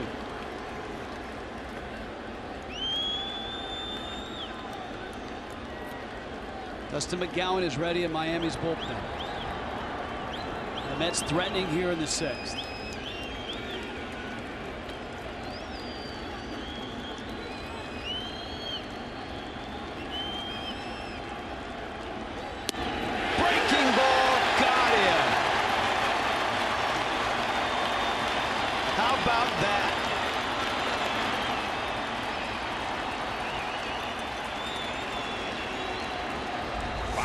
This is a huge pitch. 3-2. Goes to his slider, which is his go-to pitch.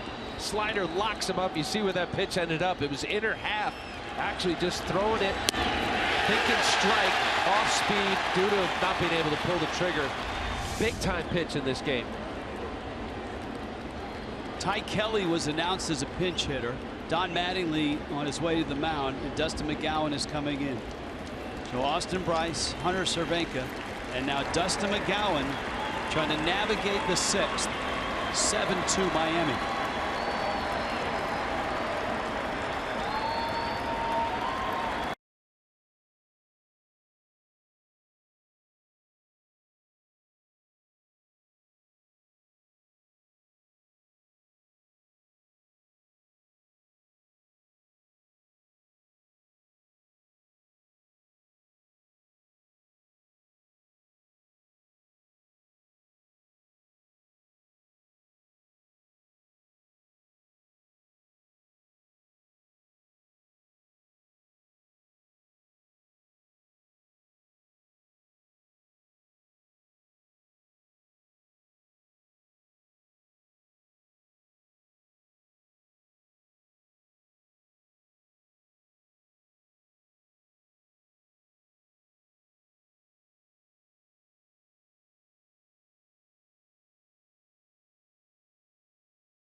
Juggling emotions, sorrow, pain, and baseball. The Marlins back on the field tonight, 36 hours after learning the passing of Jose Fernandez. And it started with tears and raw emotion on the field.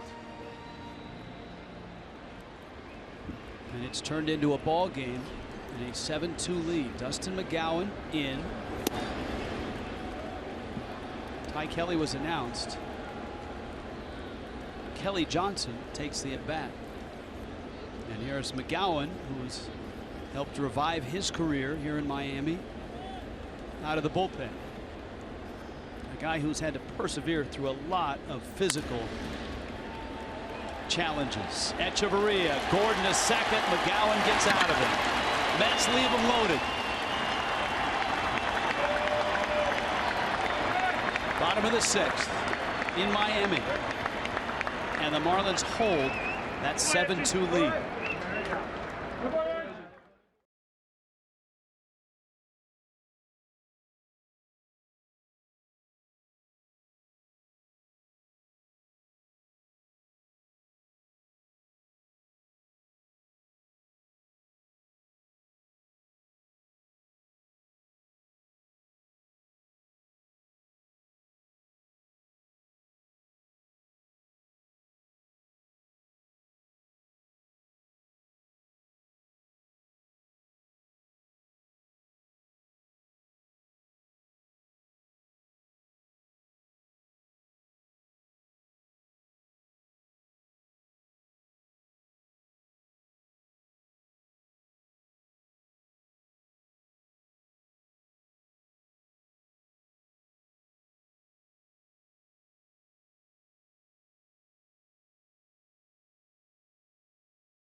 that were up on the scoreboard in between innings. As we noted, the game presentation here in Miami is a little different.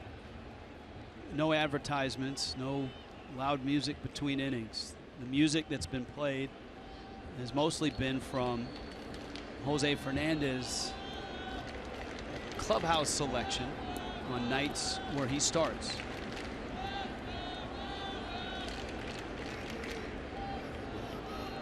And accompanying that are the images that you just saw. All the different shades of Jose Fernandez. And his emotion and that smile, that smile that just seemed to cut through everything. And that was his, I mean, that was almost what attracted people to him, not his baseball prowess. Obviously a great pitcher, but such a man of the people, a guy that the ushers, the clubhouse attendants absolutely idolized, and he knew them and he talked to them. Well, I think what you just said there at the end there, really what separated him, and even I'll say separate stars from all respective sports, that Jose Fernandez treated everybody, at least you felt it, the same. Whether you were a superstar, whether you were something you could give to him or a celebrity, like he was kind to everyone. It's a great story of his first All-Star game. I believe it was at Citi Field. It was. And I believe Bruce Bochy was his manager. And yes, before the game, there was a chef that came in and provided and had prepared a meal for the National League All-Stars. And, you know, with All-Star games, there's so many people who are giving you things and bringing things into the clubhouse. And the chef came in and delivered the meal, and the National League team was enjoying it. And as the chef walked out after meeting some of the players, Jose Fernandez rushed up. Dee Gordon has another hit. He's 4 for 4. Jose Fernandez rushed up and tipped the chef, the only player to do so. Here's a rookie in his first All-Star game, a kid who came from absolute nothing in Cuba, and he goes out of his way to tip the chef in the clubhouse at the All-Star game when everybody else is enjoying the meal. Just amazing. And how about Gordon, whose night started with that impossible, unbelievable at bat, which resulted in his first homer of the season and really set the tone for the night.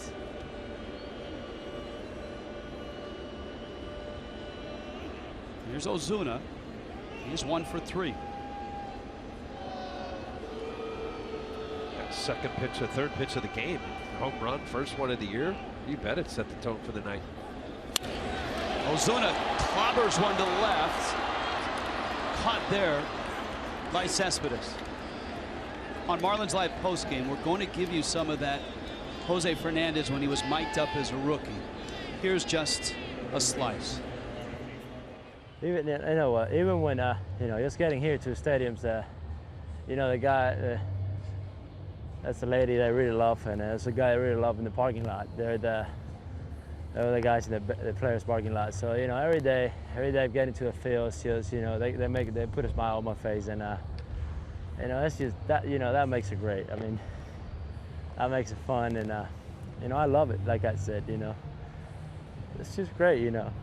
That's the. He's talking about the parking lot attendants here at Marlins Park. That's his rookie season. And we'll have more of that on Marlins Live. That's a day where we had him mic'd up for batting practice, and nobody would come near him because they knew he had a mic and they knew Jose liked to talk. So Jose ended up standing in center field for 15-20 minutes talking to himself.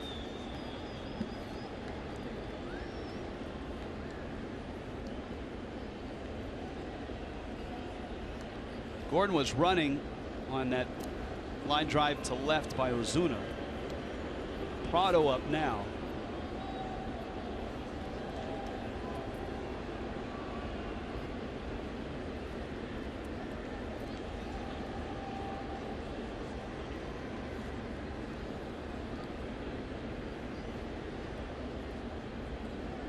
I thought Prado's comments yesterday were incredibly touching when he said that he was talking about his team and himself. He said, we're human, we're not robots. We hurt, and we really hurt now.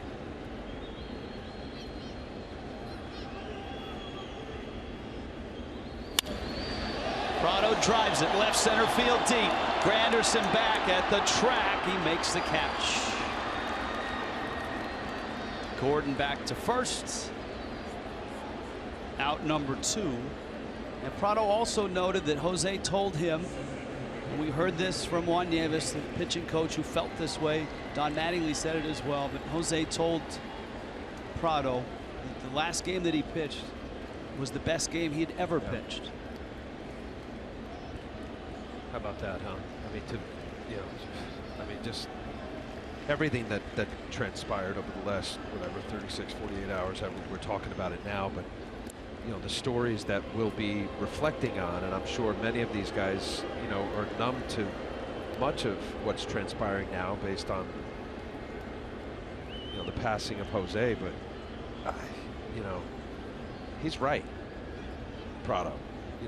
These guys are human, and they have feelings, they have heart. We talk about them as robots sometimes, as players and performance, and then to have to deal with this, the day-to-day life of a player, baseball player. Listening to David Samson earlier in the game of trying to help these young men to cope, and guys handle it differently, and how do you move on? And here we are at the end of the season. These guys are going to be going off to their homes, respective parts of the world, and it's seriously emotional stuff.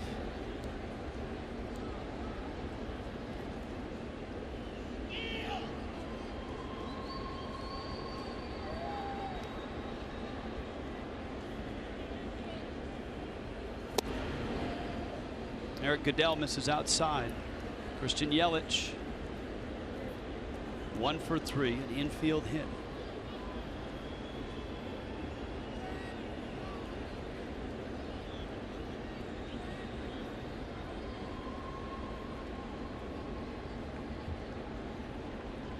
Gordon runs, got a good jump, pitches out, and he swipes the bag.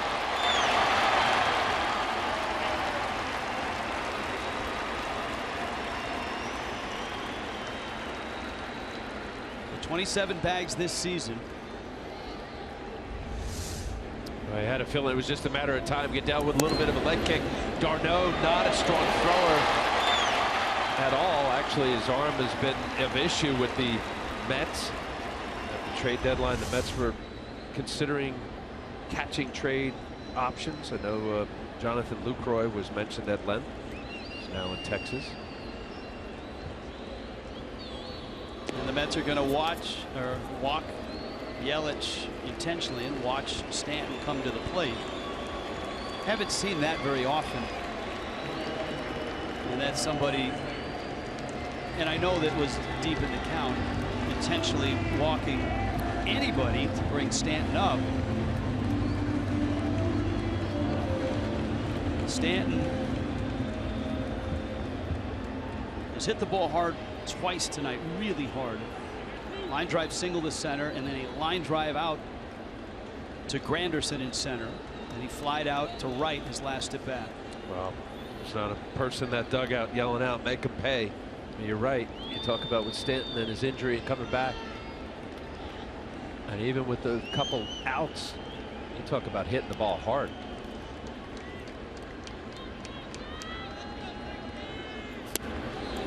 Big swing and a miss. Stanton, his 6'6", 250-pound frame, racked with emotion to start the night. His eyes wet for the first inning.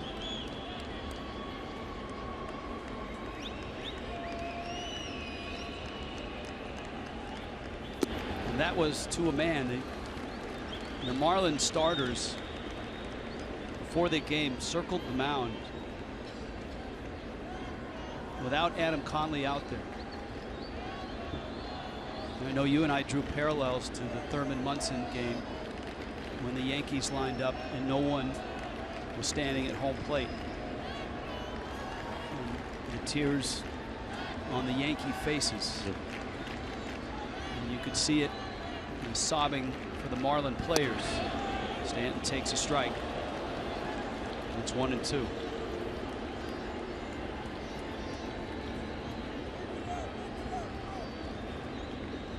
Then everyone in a Marlins uniform came out to the mound, grabbed some dirt. Jose used to use that dirt to dry his hands, rub it on his pants. And then after that, Stanton drew everybody together, and almost in a football speech before kickoff, tears in his eyes, imploring everybody to stay together, and then if anybody saw another player struggling, to pick that player up.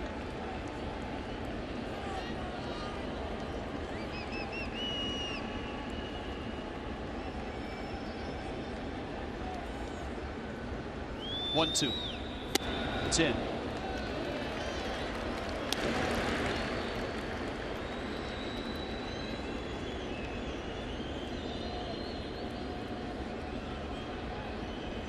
Stanton tonight not wearing that face guard that he's worn against right-handers since that awful beating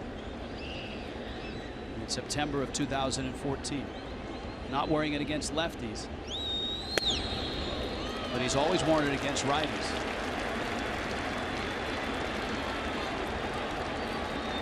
Full count here. They got a couple heaters in. First two pitches. Little breaking ball away. See if Goodell goes to that curveball.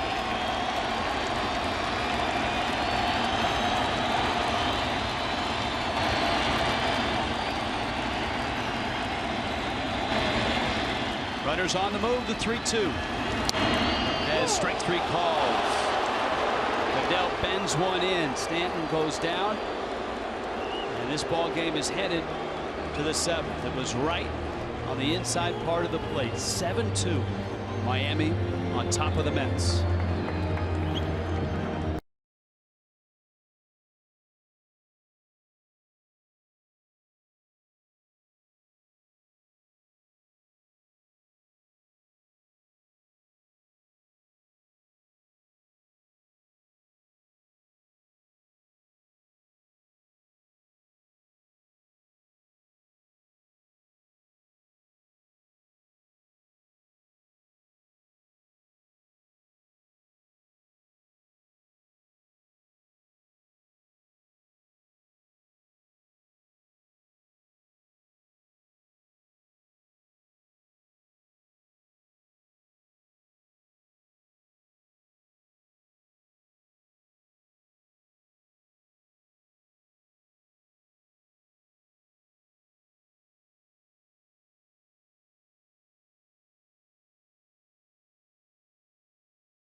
We're going to find a way to do this. So that's all you guys are going to find it.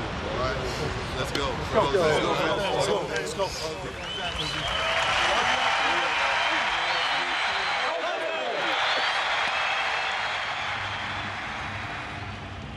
I think I've ever seen that on a baseball diamond.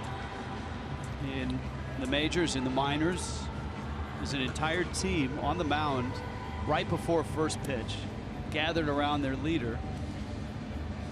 And Stanton delivering that speech. And from that point, The Marlins raced to a 7-0 lead. They knocked Bartolo Colon around and then out.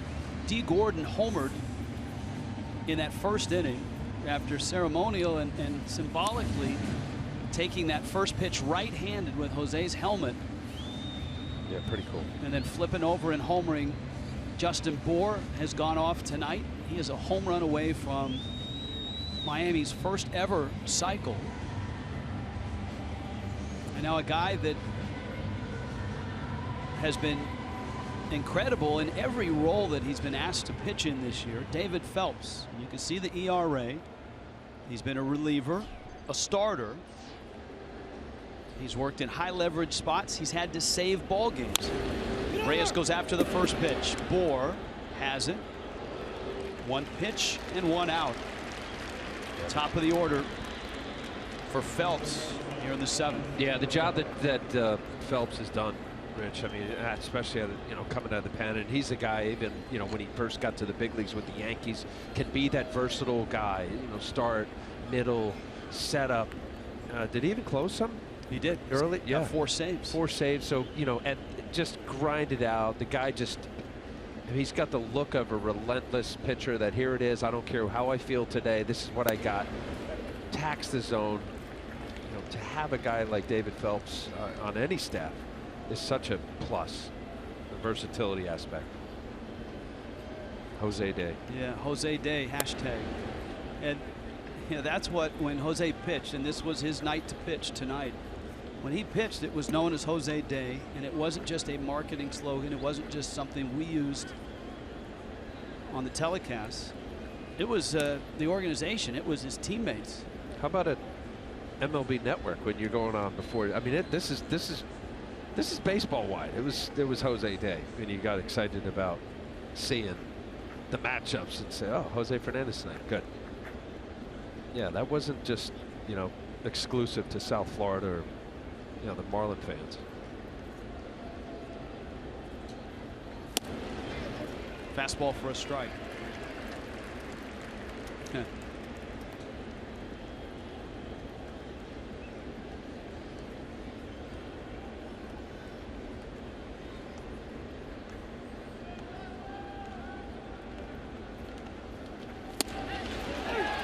Got him.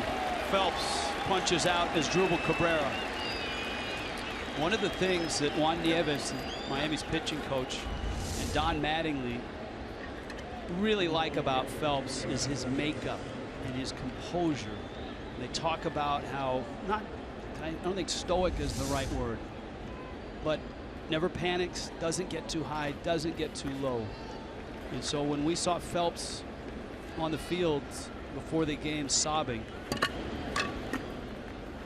you knew what kind of night it was going to be for a guy who's the steadiest of all Marlins to break like that.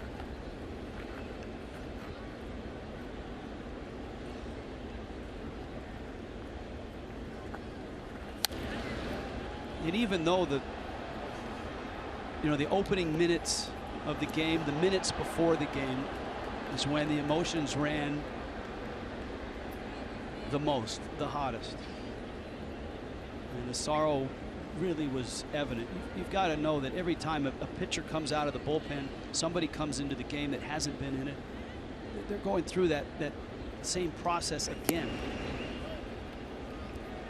How did you deal with that? I mean, not to equate the two events, but you played in that first game back in 2001 in New York. How do you get through that? You know what you do, and this is where I know, we just said Martin Prado saying, hey, we're human. To right. Stanton's got it.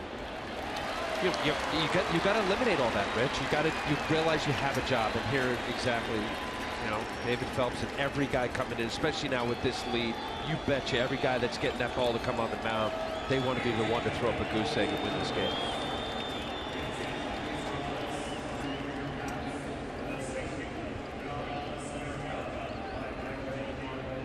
And that emotion back with David Phelps. America, land that I love, stand beside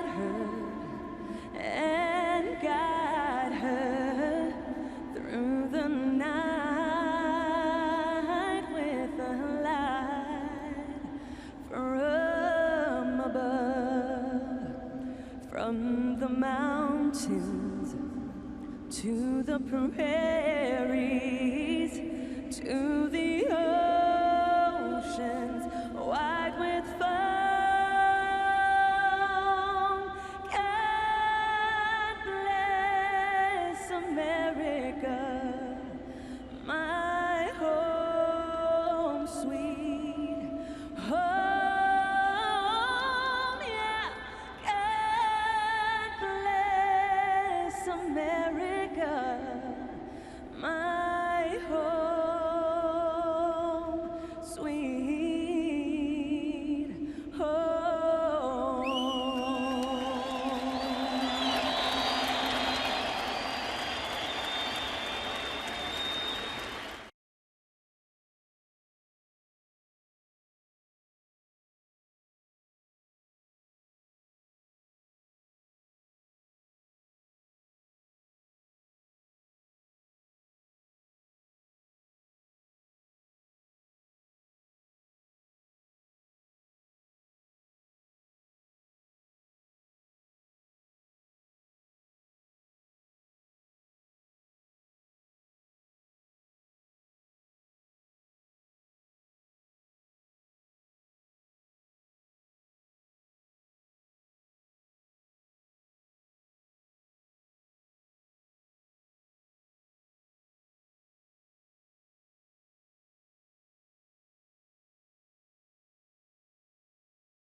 The vigil, the memorial, whatever you want to call it, that has started early yesterday morning, continues to grow outside of Marlins Park. Inside of Marlins Park,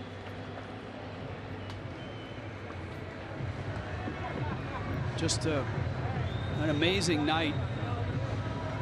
David Phelps embraced by everybody when he got to the dugout.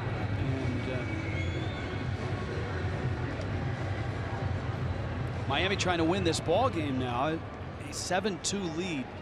And here is Justin Bour.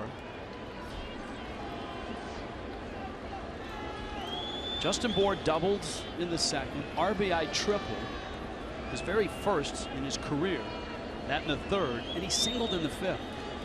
Miami has never had a hitter hit for the cycle.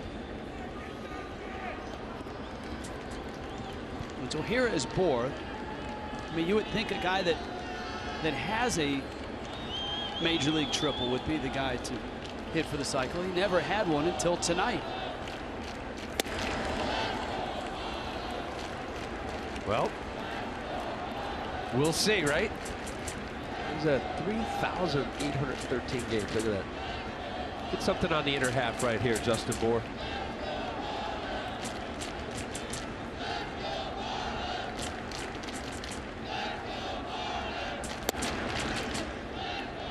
Two-0 changeup, staying away, Goodell. Miami has plenty of no-hitters. Plenty of them. Outlider, you, Kevin Brown, A.J. Burnett, Anibal Sanchez, Henderson Alvarez. But no cycles.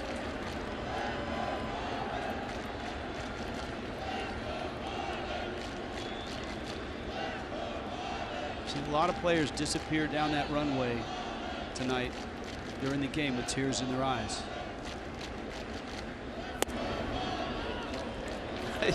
You almost want Bour to stay up there. Yeah. But he walks and he trots down to first. Well, they're going to have to hit around to get him up again. You know, Al, as we went to break, God Bless America played, there were some shots there of Jose Fernandez. Of all the things that he accomplished on the playing field, whether it was the Rookie of the Year, a couple of All-Star games, all the wins, the strikeouts, the unbelievable record at home. Real Muto lifts it in the air to right. It's a long run for Bruce. Maybe the proudest moment of his adult life came here in Miami when he became a U.S. citizen. So important to him, so significant to him, after what it took for him to escape Cuba to get to the United States. I mean, his story is well known. 3 escape attempts, put in jail. At age 15, put in jail. Finally making it in a speedboat towards Mexico. Saving his mom, who fell overboard, not knowing it was his mom. Diving in to save whoever it was. Finally getting to the U.S. through Texas.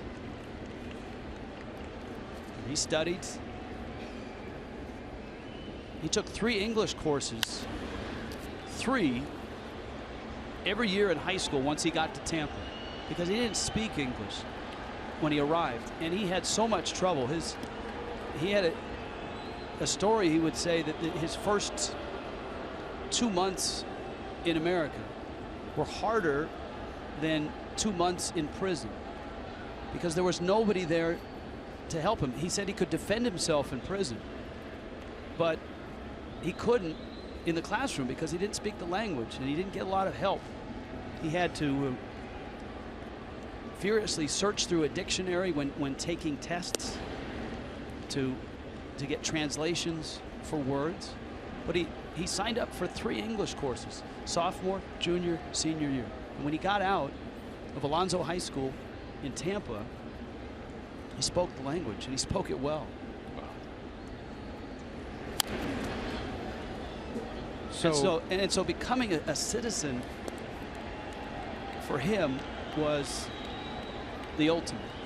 I mean, his first 15 years, when he got to, I believe it was the Dallas-Fort Worth airport, the first time he'd been in an airport, he went to the restroom, and for half an hour he watched people washing their hands and drying their hands.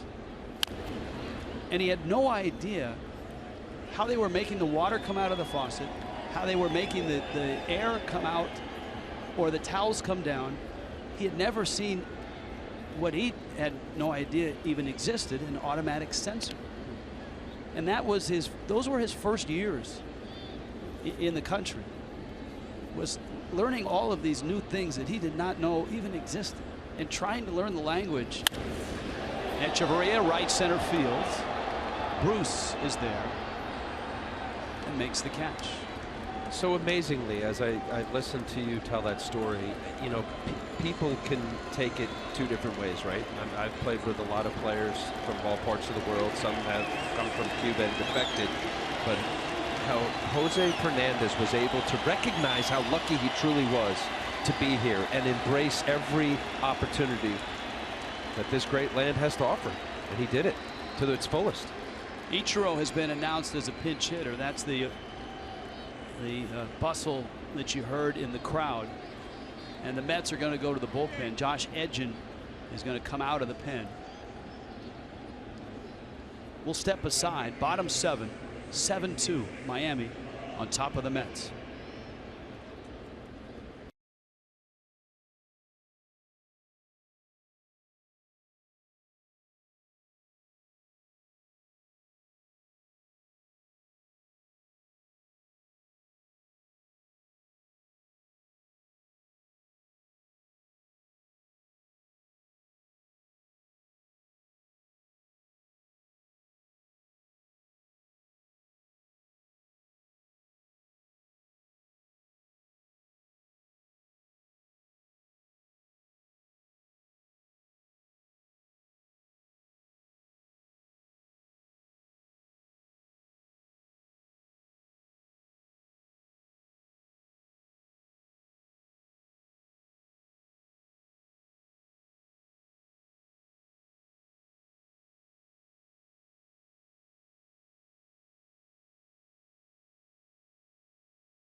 who himself has had such an incredible ride this season, including his 3,000th hit.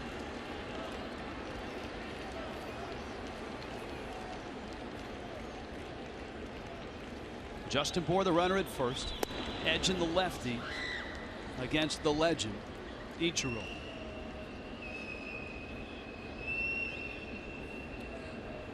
There you see Josh edging, 14 games, 6 ERA, not good.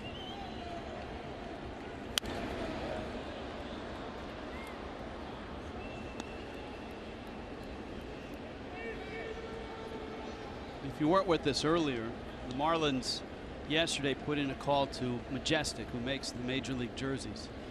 The players wanted to wear not only Fernandez's number, but his name on all of their jerseys for tonight's game. They opened up the factory last night and made these jerseys with Fernandez in 16. And of course, Ichiro, who has worn and gone by his first name, it would have been a nice wrinkle if he had just a Jose on his. That would have been creative, wouldn't it? How about that? Majestic, best. There's no company, Rich, that could do that. And their employees actually flew the jerseys today to get down here to Miami. They weren't here for batting practice, but by the time the Marlins finished hitting, they had arrived in the clubhouse. Craig had a really nice story on that earlier in the telecast. Less than 24 hours. Yes, to turn those around. Incredible.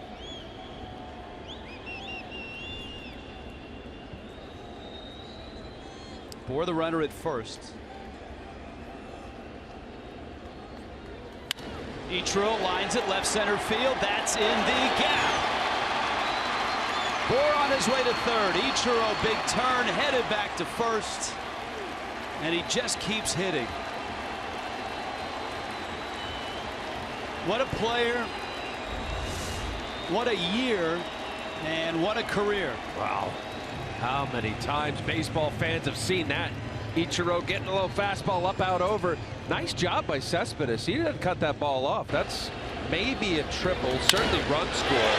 Tack on right here. I think Ichiro thought for sure that was going to get past Cespedes. It did not. Aggressively get way off the bag. 3,029. He's 25th all time. Amazing. He says he wants to play until he's 50, and no one can figure out if he's joking or not. I think he may be serious. Here's Dee Gordon, who is 4 for 4 tonight.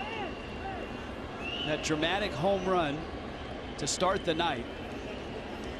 And he's added 3 singles, an RBI, and a stolen base. Ichiro really said that, 50? Yes. Jamie Moyer pitched at 50, didn't he?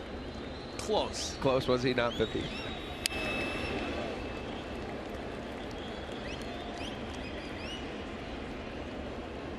What a night, huh, from Dee Gordon?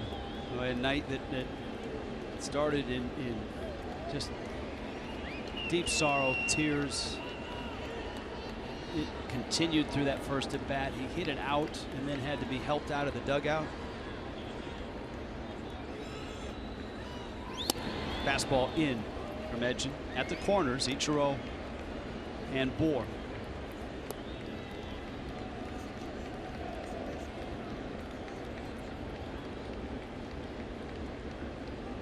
Miami opened the night 4.5 back of San Francisco in the wild card. The Giants are not playing tonight, so a win would get them to 4. Gordon to right, and Bruce is there.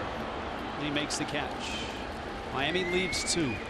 8th inning in Miami, and the Marlins lead the Mets 7-2.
For tonight's game, this was the scene.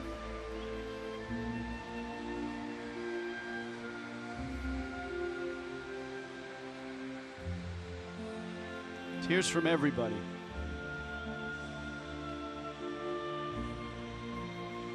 Two and a half hours later,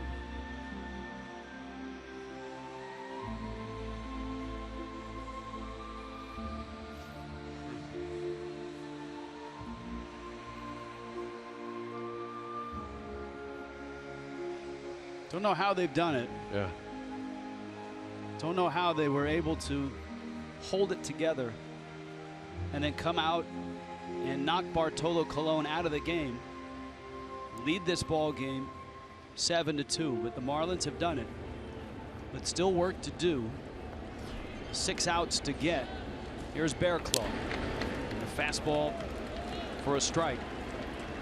Curtis Granderson. T.J. Rivera. And then Jay Bruce. And Bearclaw has had a terrific year this year.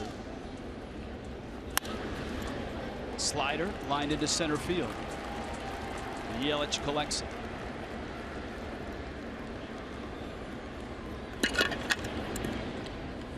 You say in the 74 games that Kyle Bearclaw's been in, I mean, I think this emergence of one of the premier relievers in the game. Certainly closer stuff.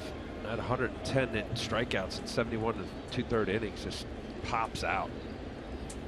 So he gets better command, Bearclaw. I mean, this guy's got closer stuff written all over it. He leads National League relievers in strikeouts per 9 innings. And he has a strike on T.J. Rivera.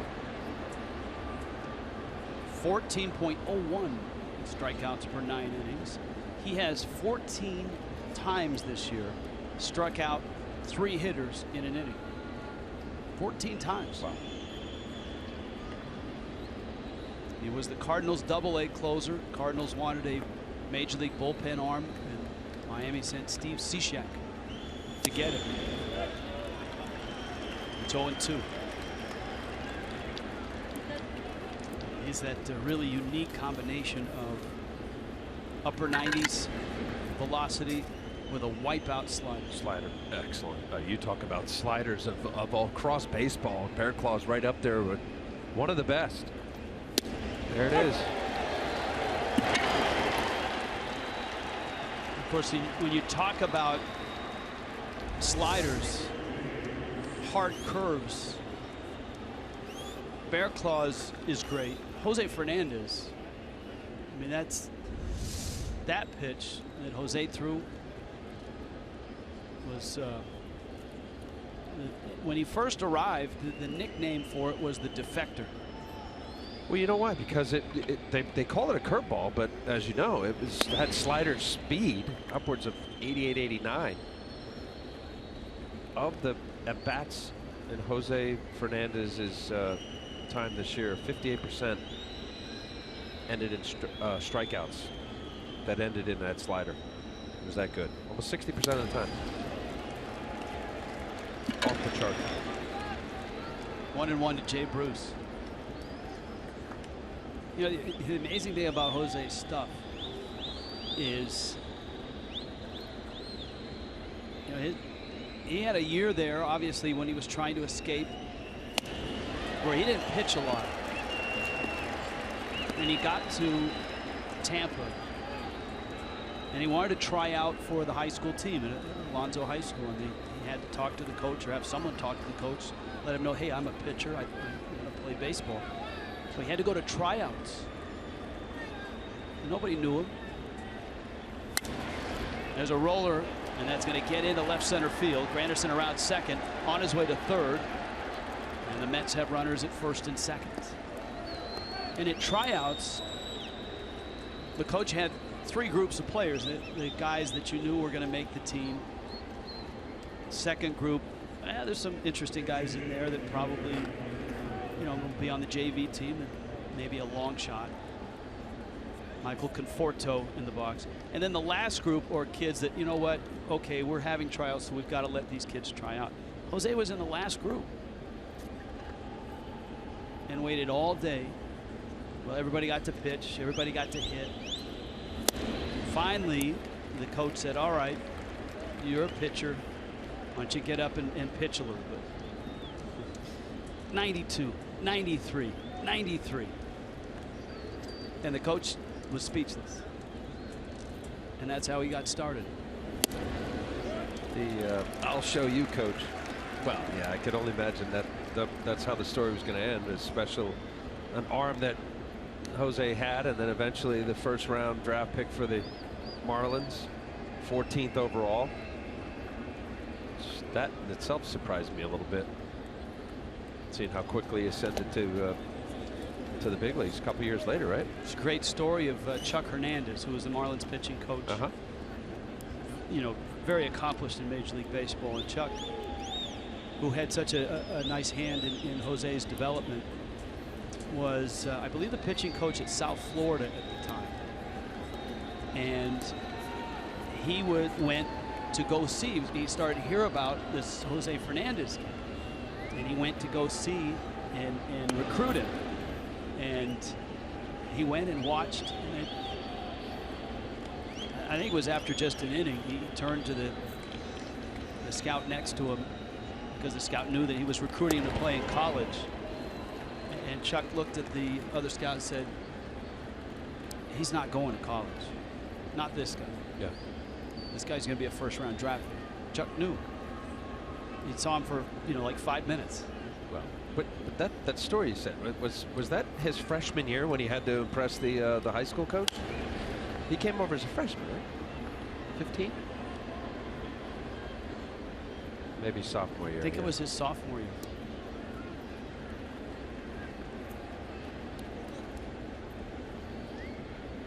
Bear Claw with a count 2-2.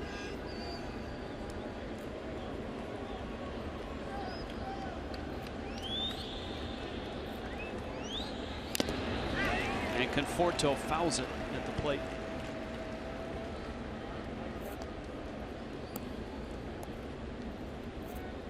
Couple of hits here in the 8th against Bear Claw. Mets won't go away. Conforto, of course, he himself had quite a finish to last year. 3 postseason home runs. A couple of those homers came in the World Series.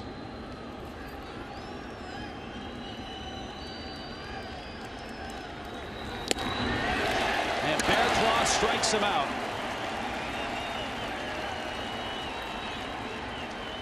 That combination from Bear Claw, but this is just a 96-mile-an-hour country hardball right down the middle. Conforto has struggled this year. Actually was sent down to Las Vegas AAA for the Mets. After last year, as you said, Rich, they thought that this was going to be the year for the start of a great year for Conforto, and it just has not really materialized. 222 coming into tonight. Lucas Duda.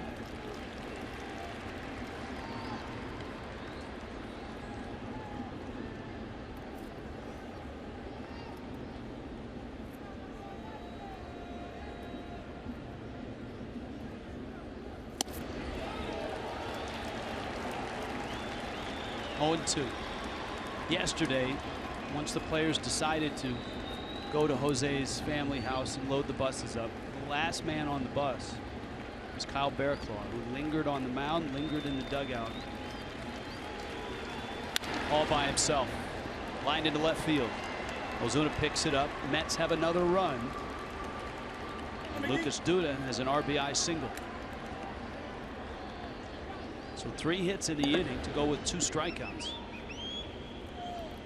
0-2 pitch right there. I know he got the first 2 0-2 up on Duda, but that 0-2 pitch, a little too much of home plate, and even at 96 miles an hour, Duda doing a nice job going the other way.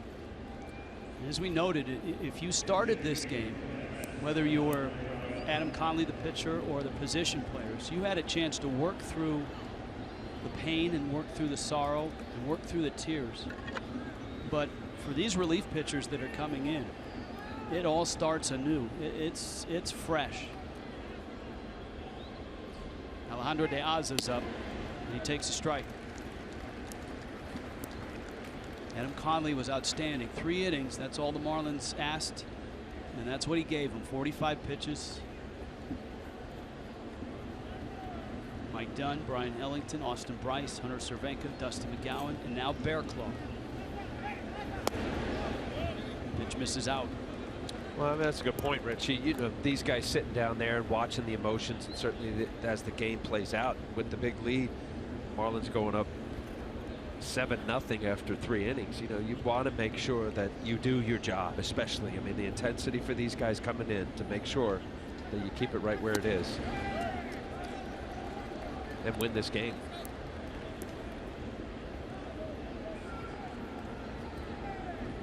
(7-3) Miami. De Aza, you got the top of the order and Reyes on deck.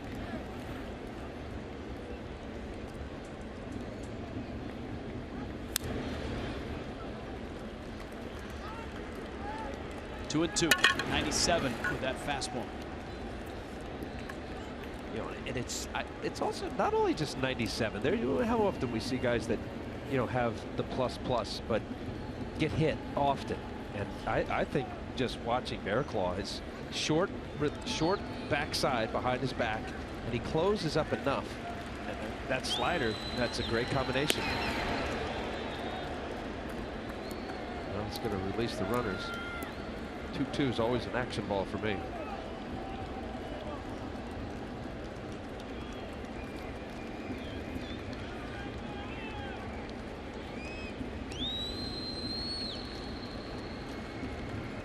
Counts 3-2. Bruce and Duda on the move. Bear Claw to De Aza. Got him!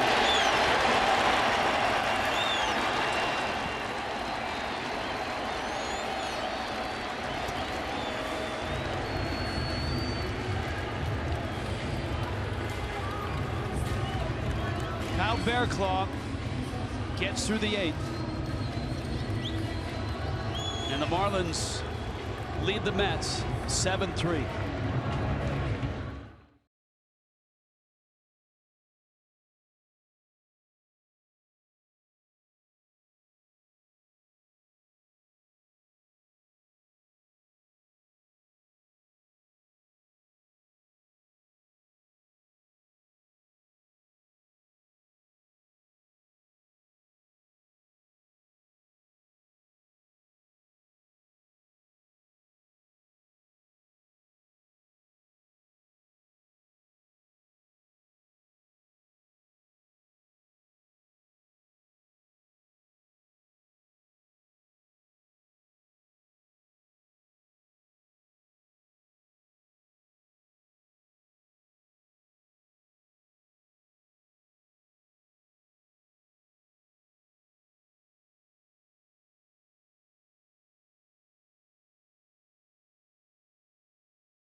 Up in Miami's bullpen in anticipation of pitching the top of the 9th inning. The Mets have crept a little closer. Kevin Plawecki is going to hop behind the plate. And the Mets deeper into their bullpen. Big Jim Henderson arrives. Rich Waltz along with Al Leiter, Craig Minervini, and Jeff Conine will be by for Marlins Live. And if you've been with us at all tonight, in and out of the game, you want to be here for that. Don Mattingly will be in the big press conference room with some Marlin players as well, and we will carry that, as well as portions of the Jose Fernandez in his own words episode, and that mic'd up moment from 2013 with Jose by himself because no one wanted to talk to the guy with a microphone, so Jose planted himself in center field and talked to himself, and we'll have that as well. At the end of the game, before Marlins Live, we'll have a special tribute as well, words and pictures.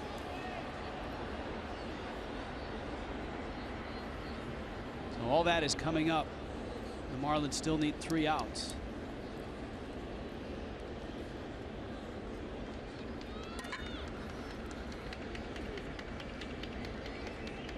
Marcelo Zuna facing Henderson here in the 8th.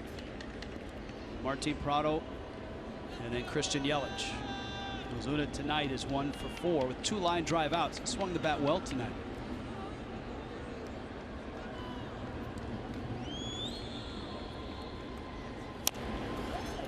Little roller up first, and Henderson gets the out.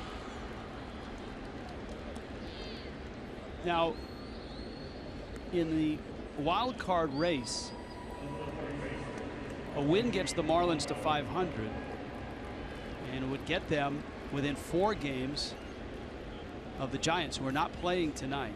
The Cardinals are getting clobbered by the Reds 14-2. And obviously, the Marlins are playing the Mets. Now, after tonight, Miami would have 5 games left. 6 if on Sunday the Marlins, by however miracle, get to Sunday and that game against the Braves that was canceled yesterday means something. They would make that game up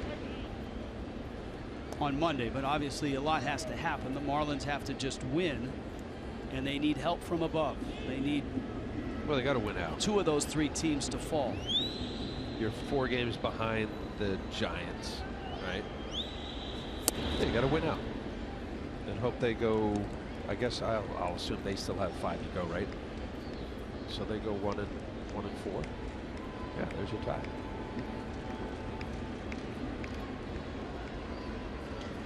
Or did I not add my gazintas right? Yeah.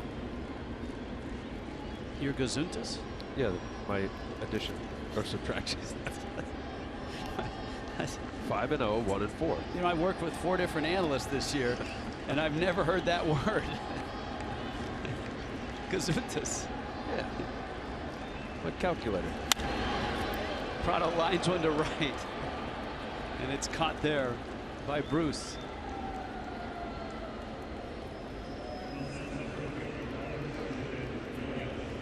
All right. I need to straighten out your gazuntas here. No, I think I got it right. 5-0, 1 and 4. All right, you want the Giants? We got a tie. You want the Giants' remaining schedule? Assuming the Cardinals flop. Giants have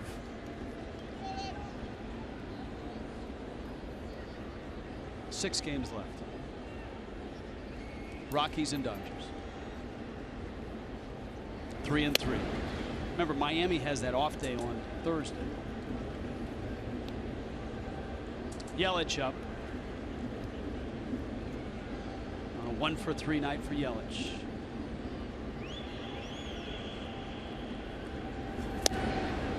John Mattingly was so emotional yesterday, and just as emotional today in the dugout.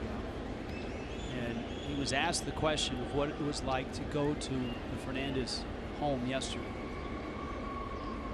And he talked about when he was a young boy and his brother passed away, and how his mother and his sister-in-law shielded him from the mourning and the sorrow. Mattingly said when he walked into the home last night, he all of a sudden realized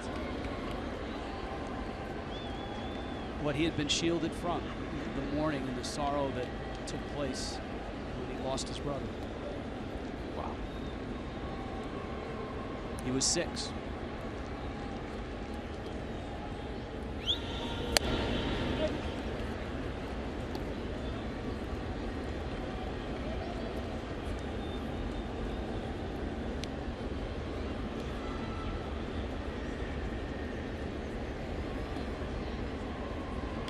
To the count to Yelich.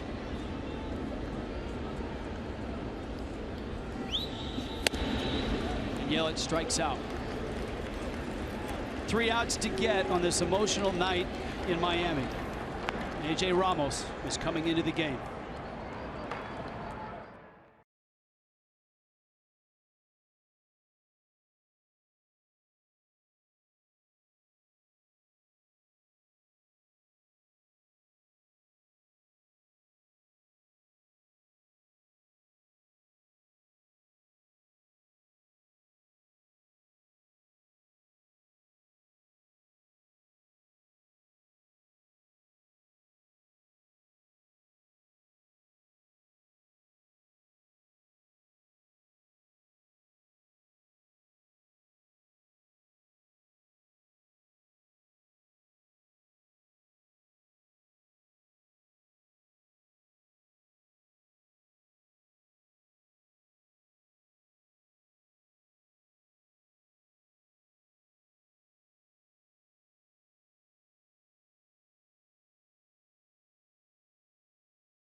Fans have continued to flock, not only tonight before the game, during the game. It started yesterday morning.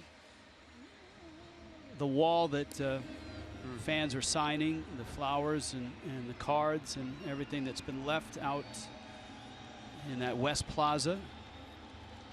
And that continues here tonight.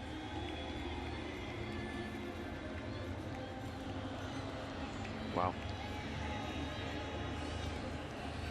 And so, A.J. Ramos, we talked about the emotions for the relievers, having to watch from afar while everybody else burned through theirs. And now every time a reliever comes on, they look at the back of the mound, they see Jose's number, and they have to try to compose themselves and perform. You saw Miguel Rojas in the game. He's at first base. And it's Reyes. It's the top of the order for the Mets.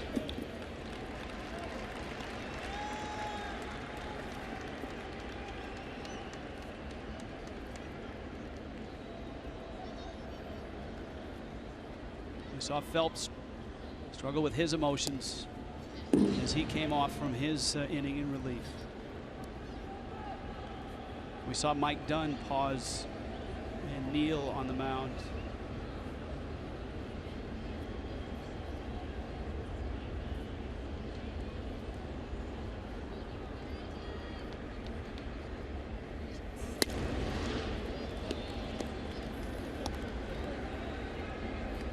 That's Jose's spot. Tom Kohler is in it. He and Chen would stand in that spot in the 9th inning with Ramos or whoever was on the mound. Popped up. Echeverria.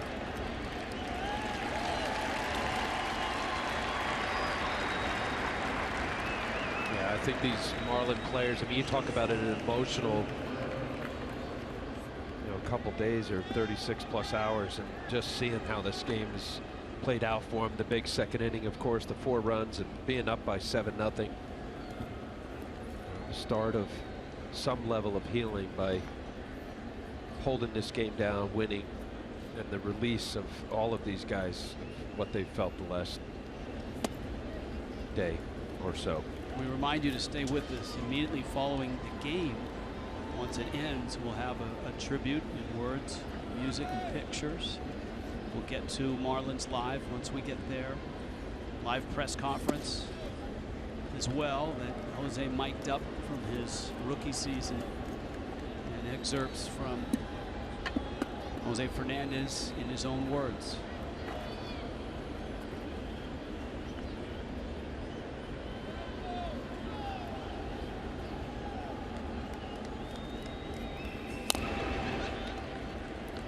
about you, Al, but I felt coming into the game that we could keep it together until those initial shots when we came on the air of Yelich and Stanton just bawling as they ran into the outfield and tried to loosen up. Ozuna covering his face in his cap. And I think David Samson, who was on with us earlier, said it best that, a lot of these guys, all of them maybe, don't really know how to feel, don't know what's appropriate, how to act.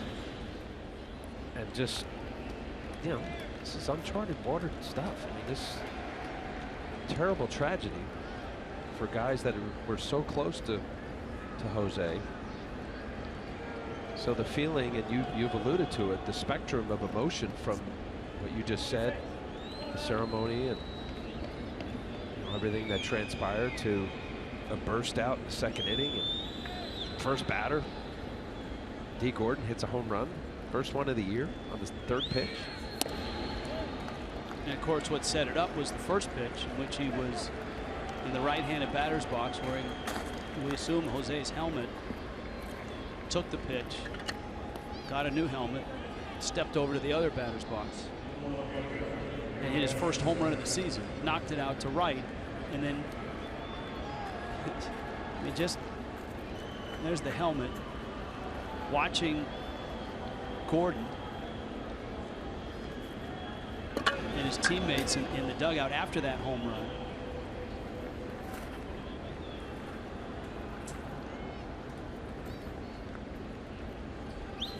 Just one of the most incredible things I've ever seen in a baseball game.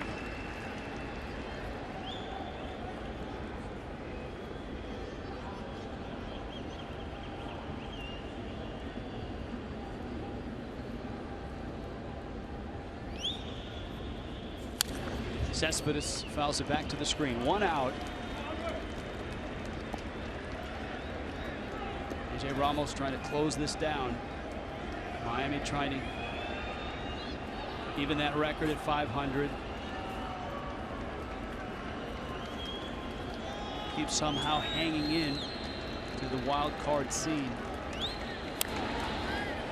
Pop up on the infield. Prado calling, and Prado catching.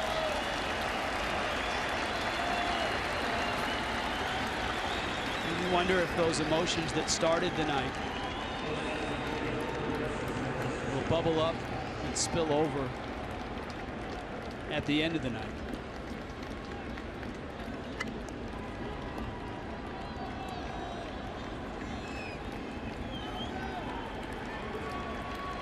Well, every guy handles loss and these type of life feelings differently. Certainly, I mean, I don't forget about, certainly what I can only imagine what they're going through. This has been an emotionally draining night, even for what we're doing. I can't imagine what those guys are going through.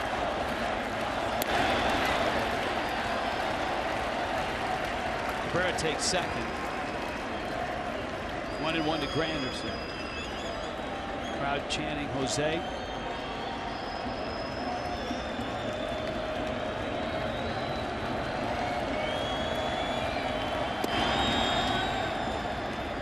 Ramos trying to get this last out.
most difficult night in Marlins history.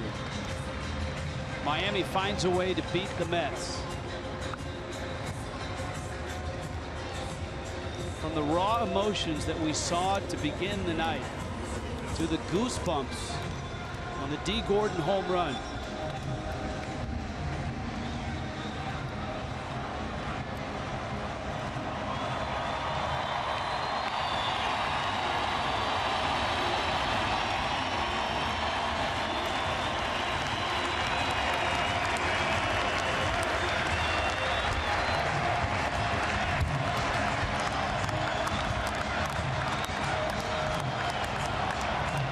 They started the night by circling the mound.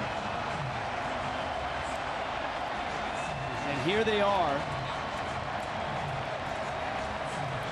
as the night draws to a close.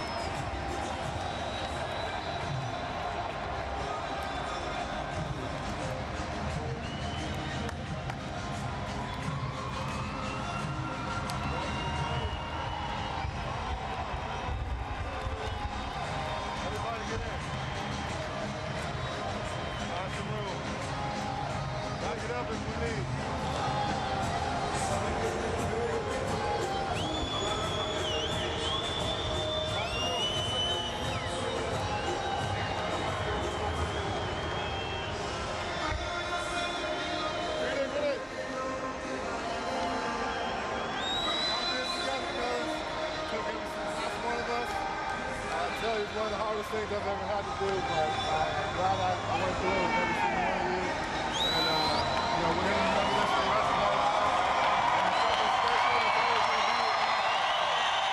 Good things for you.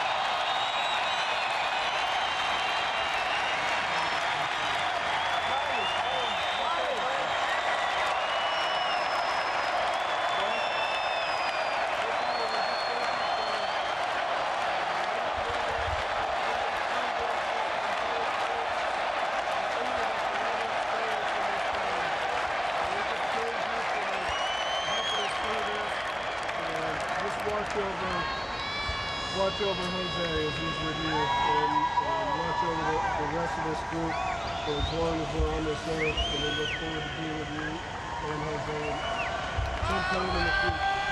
And thank you and praise you in Jesus' name. Amen. Hey, let's leave our hats. Let's leave our hats. Let's leave our hats. Let's leave our hats. Come on, Jose.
A night of sorrow, and yet an extraordinary night in Miami tonight.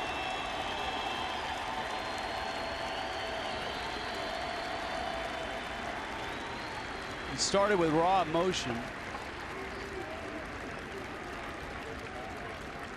Once the game started, the goosebumps.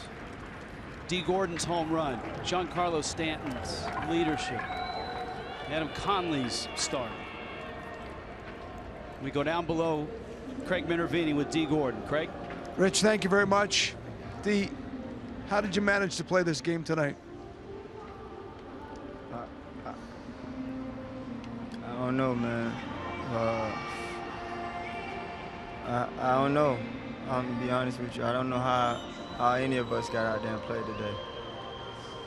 The emotion before the game, incredibly moving with the other team coming in, the Mets coming in, and there was this emotion that you had to get, and then you got a ball game to go through. But just to talk about that before the game, and did you find some, in a crazy way, some comfort in getting to play a game and kind of release your emotion through this game at all?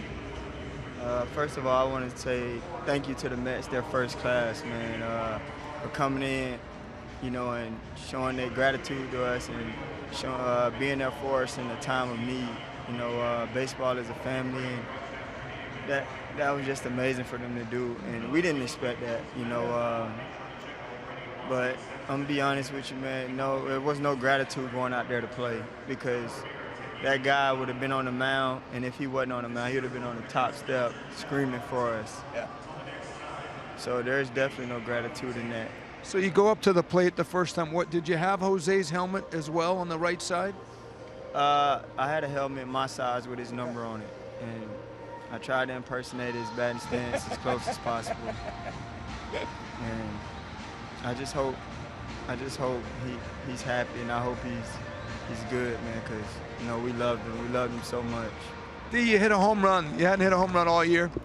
You come up the left side. You hit a home run tonight. Justin Bour hits his first professional triple ever. Somebody helping you out tonight? Man, I told the boys, if y'all don't believe in God, y'all might as well start. You know, I ain't never hit a ball that far, even in BP. And for that to happen today, and for JB to hit that triple, man, we had some help. Absolutely crushed this ball. Upper deck. You come home, and then you release. All your teammates are with you. That was one of the best moments in my life. I don't have kids, so that's the best moment of my life, to hit a home run for him. And you end up winning the ball game, and then at the end of the game, you get around the mound, and it just, I know, I think Jose's proud of you guys. That's all I could say. I know it's the toughest, probably game, one of the toughest days of your life. I'm sure that is. Yeah, man, very tough, man, but it's only a fraction of how his family feel. We just think it's extended family, and I just pray for them at this time. Thanks for your time, Dee. All right, class for you to come on there. Dee Gordon, guys, back to you. Now, the hats still sit on the mound. From the very start of the night, when the Marlin players emerged from the clubhouse and from the dugout, Outlighter, they came out to the field, and they were racked with emotion, racked with sorrow, mourning. Even after the first pitch was thrown in this ball game, there were position players out there crying. You've seen a lot of things in baseball. Have you ever seen anything close to this?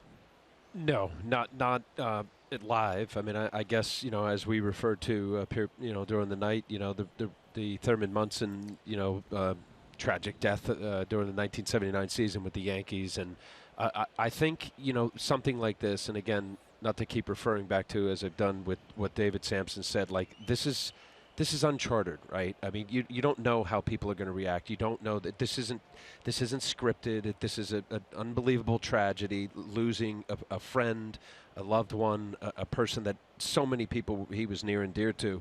And it just played out. It played out in front of our eyes. And just to listen to Dee Gordon, it clearly affected tremendously by what Jose Fernandez meant to him, to his teammates, to the city, to this franchise, to anybody who's touched him.